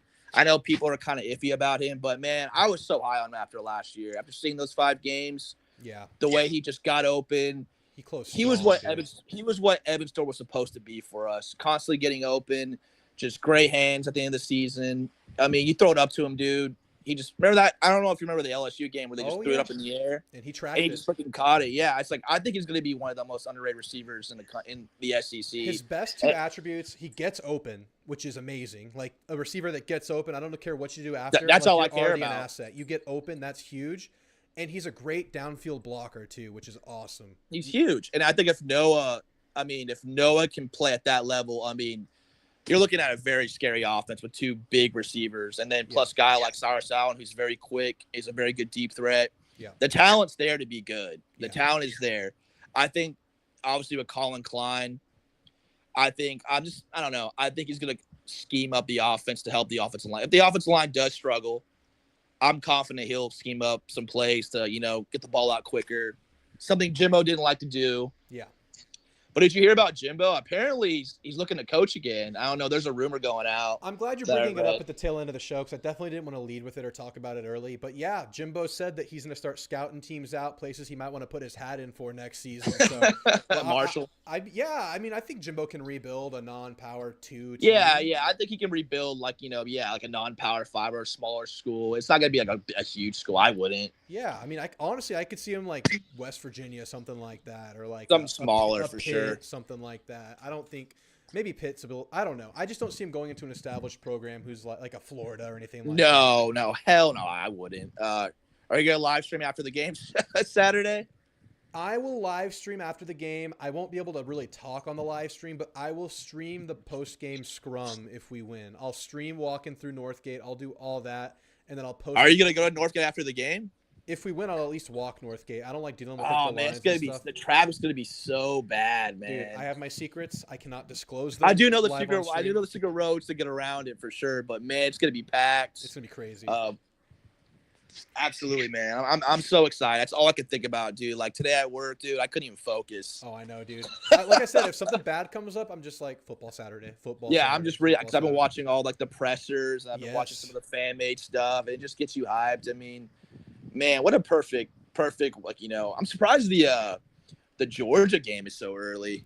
Yeah, it kind of sucks that game happens at the same time as Penn State, West Virginia, too. I wanted to watch them both, but it looks like you have to have a split screen. I'm sorry for all the guys who called in who aren't A&M fans. Like, you guys are good guys, but I'm sorry, man. This is A&M's week. Yeah. We don't want to hear about all that other crap. Not to be rude, but we're strictly talking A&M. Yeah. None of the other bullshit. Yeah, I know. I didn't want to push Max off. He's been a great supporter through the offseason. No, Max is a good guy. He's a good guy. But it's just like, but it's like, man, this is A&M week, dude. Sorry, we're talking only A&M this week, man. Yeah, Beef Eater says this is his 7th podcast today, dude. We're with you, man. We're with you. We're doing the same thing on our side. There's another A&M YouTuber who's doing. I think he did a live stream when you were doing a live stream as well. Who is it?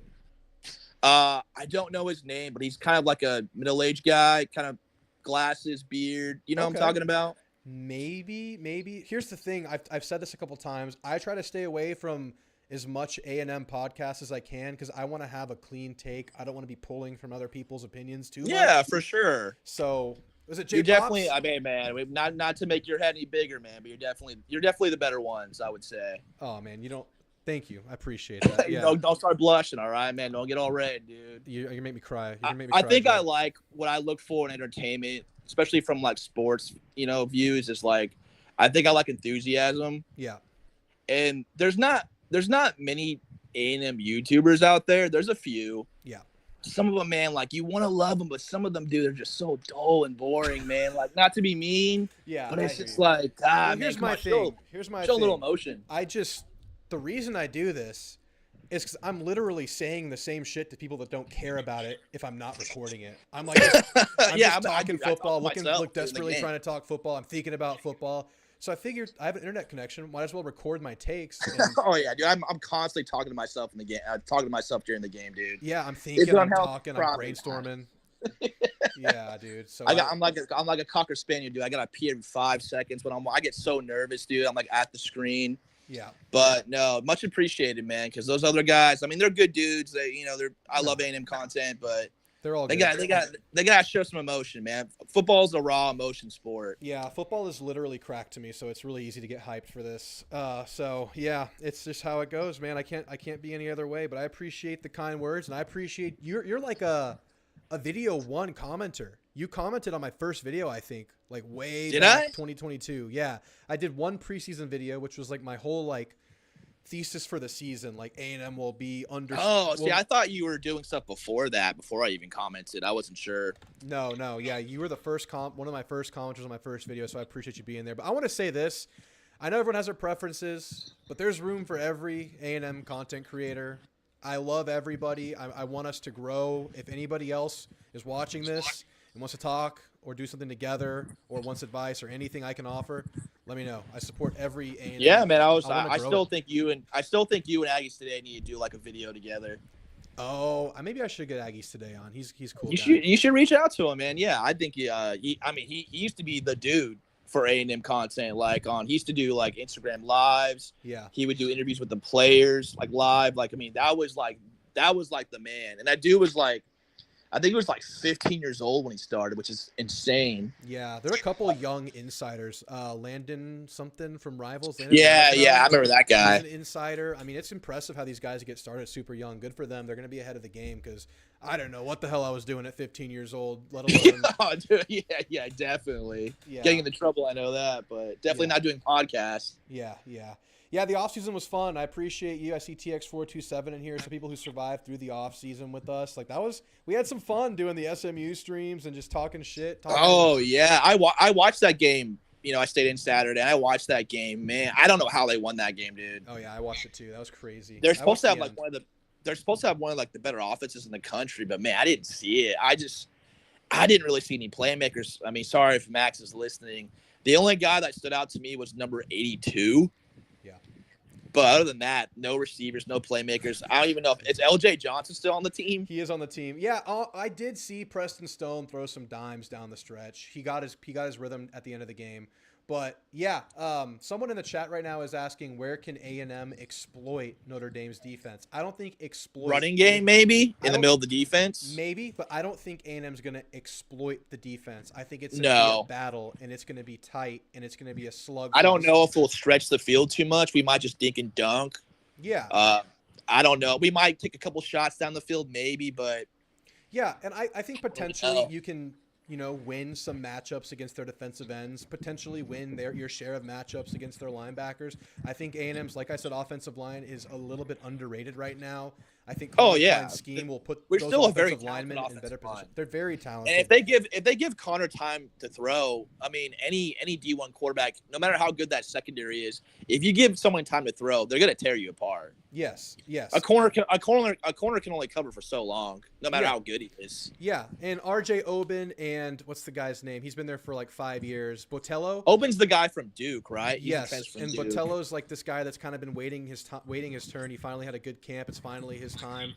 I think A&M could potentially, starting left tackle Trey Zune, team captain, our best offensive lineman, left guard Chase Basantis. big Yeah, fall I camp. said think those guys there's- are all going to be NFL players. I think Basantis, Reed Adams, and Zune are all going to be NFL players. I think the O-line is a little bit underrated for A&M right now. I think so too. I think it could be a night and day. We saw the 2019 O-line, how Yeah. good they were, how bad they were in 19, but in 2020, how much they just drastically changed overnight. Yeah. I think this could be similar. I think this could be a 9-day difference, scheme wise, veteran wise, talent. I mean, that offensive line is still very talented. It is. Zune was a 4-star. Basantis was a high 4-star. Almost a 5-star. Yeah. Naboo was an underrated guy, but he's a junior now. Do you think he starts?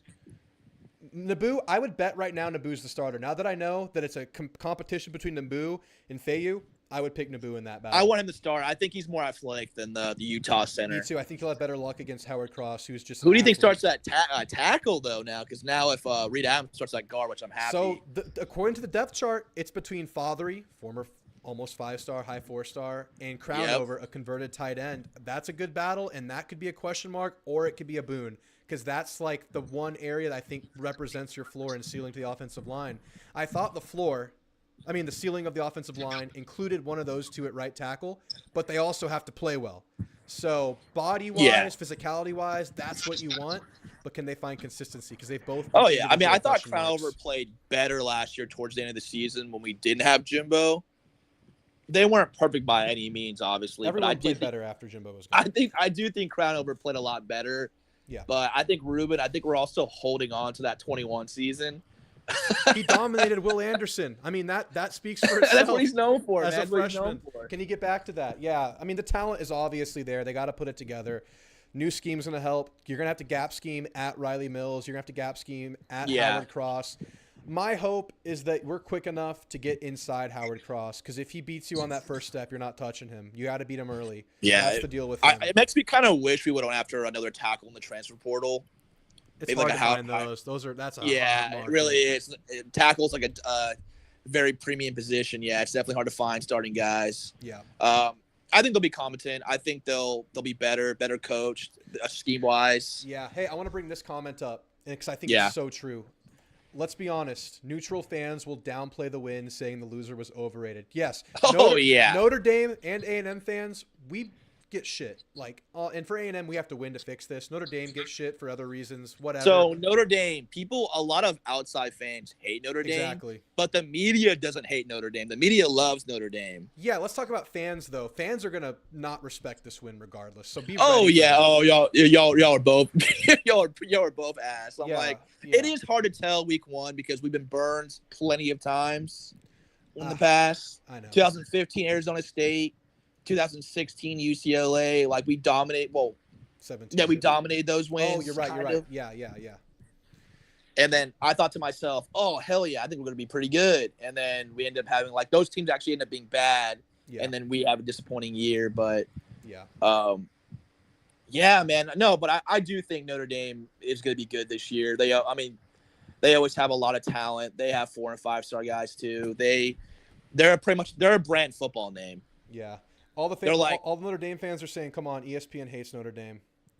I don't know. They got into the playoffs in 2020 when it should have been us. That was not ESPN though. That's true. I don't know. I feel like most fan bases that aren't Ohio State or Alabama think that ESPN hates them, because I know I felt that for A&M. I mean, I don't know. I just feel like everyone feels like the media hates them. But no, A&M is by far one of the top most hated teams by the media and by other fan bases, because they say, we're weird. They don't know the traditions and all that stuff. And okay, yeah, and that's a good point. I want to hear from the Notre Dame fans after the game, win or loss. Tell me what you think of the environment, because from afar, they'll love it. They won't admit it, weird. but they'll love it. But once you're there, it's impressive just to see the whole crowd in unison with the chants and stuff. Oh yeah, I used to watch this guy. He was an Alabama fan. I used to watch his podcast, and he went to that 21 game. He said he loved the environment. He said, "Man, nicest fan base, best environment." Oh, absolutely. If it means a Colt playing football, I'm all about it. I'm the Colt leader. Yeah, exactly. Dude. I'm in the Colt. I'm part of the Colt. For it. Everyone keeps telling me that. They're definitely a Colt. We're a so Colt. what? A Colt for football, man. I'm about it. We are a football cult. Absolutely. You're just jealous that your town is not healthily obsessed. Yeah. I know. Yeah, okay, that's a good point, Beefeater. The media did hate Jimbo, not A&M as much. They don't respect A&M, but we have to win to fix that. Oh yeah, the media hated Jimbo. I get it. Talk like Boomhauer. I liked how way Jimbo talked, but You did? Okay. Oh, I loved it. I thought it was hilarious, dude. It was hilarious. I'll give you that. It was hilarious. Yeah. Yeah, and I've noticed a lot of, I think, the more ball-knowing podcasts, like Cover 3, for instance, Josh Pate, those guys are actually high on A&M now that Jimbo's gone. So it's a good point. A lot of people are, surprisingly. I think because they know Jimbo's gone and they respect Elco. We have a more likable coach. Yeah. But yeah, man, I'm ready for the season to start, dude. Yep. Well, all right, Jeb, I got to get you off. I have to do another podcast after this. It'll be fun, so look out for You're doing another podcast after this? Yeah, I'm jumping on with Redshirt Sophomore with Matthew Dawson. So are you serious? He'll post that tomorrow. I'll be doing some week 1 picks, so y'all look out for that. Not live? Is it not live right now? It's not going to be live. It's going to be posted tomorrow. Okay. So y'all check that out. Awesome. Yeah, I got to go to bed anyways. All right, Jeb. Thanks for the long call, man. Appreciate you. Have a good night. No problem. All right, y'all. I got to go. I appreciate all of you for being here. Notre Dame fans here. Obviously, my Aggies, my regulars. I see y'all chopping it up in there. If you could drop a like and a sub on your way out, even if you're not like an A&M fan, if you just drop a sub, it'll help me grow this. I really appreciate all of you for being here. Thank you so much for watching. Best of luck to both teams. No injuries, please. I will go live one more time Thursday night. We'll be a prediction show.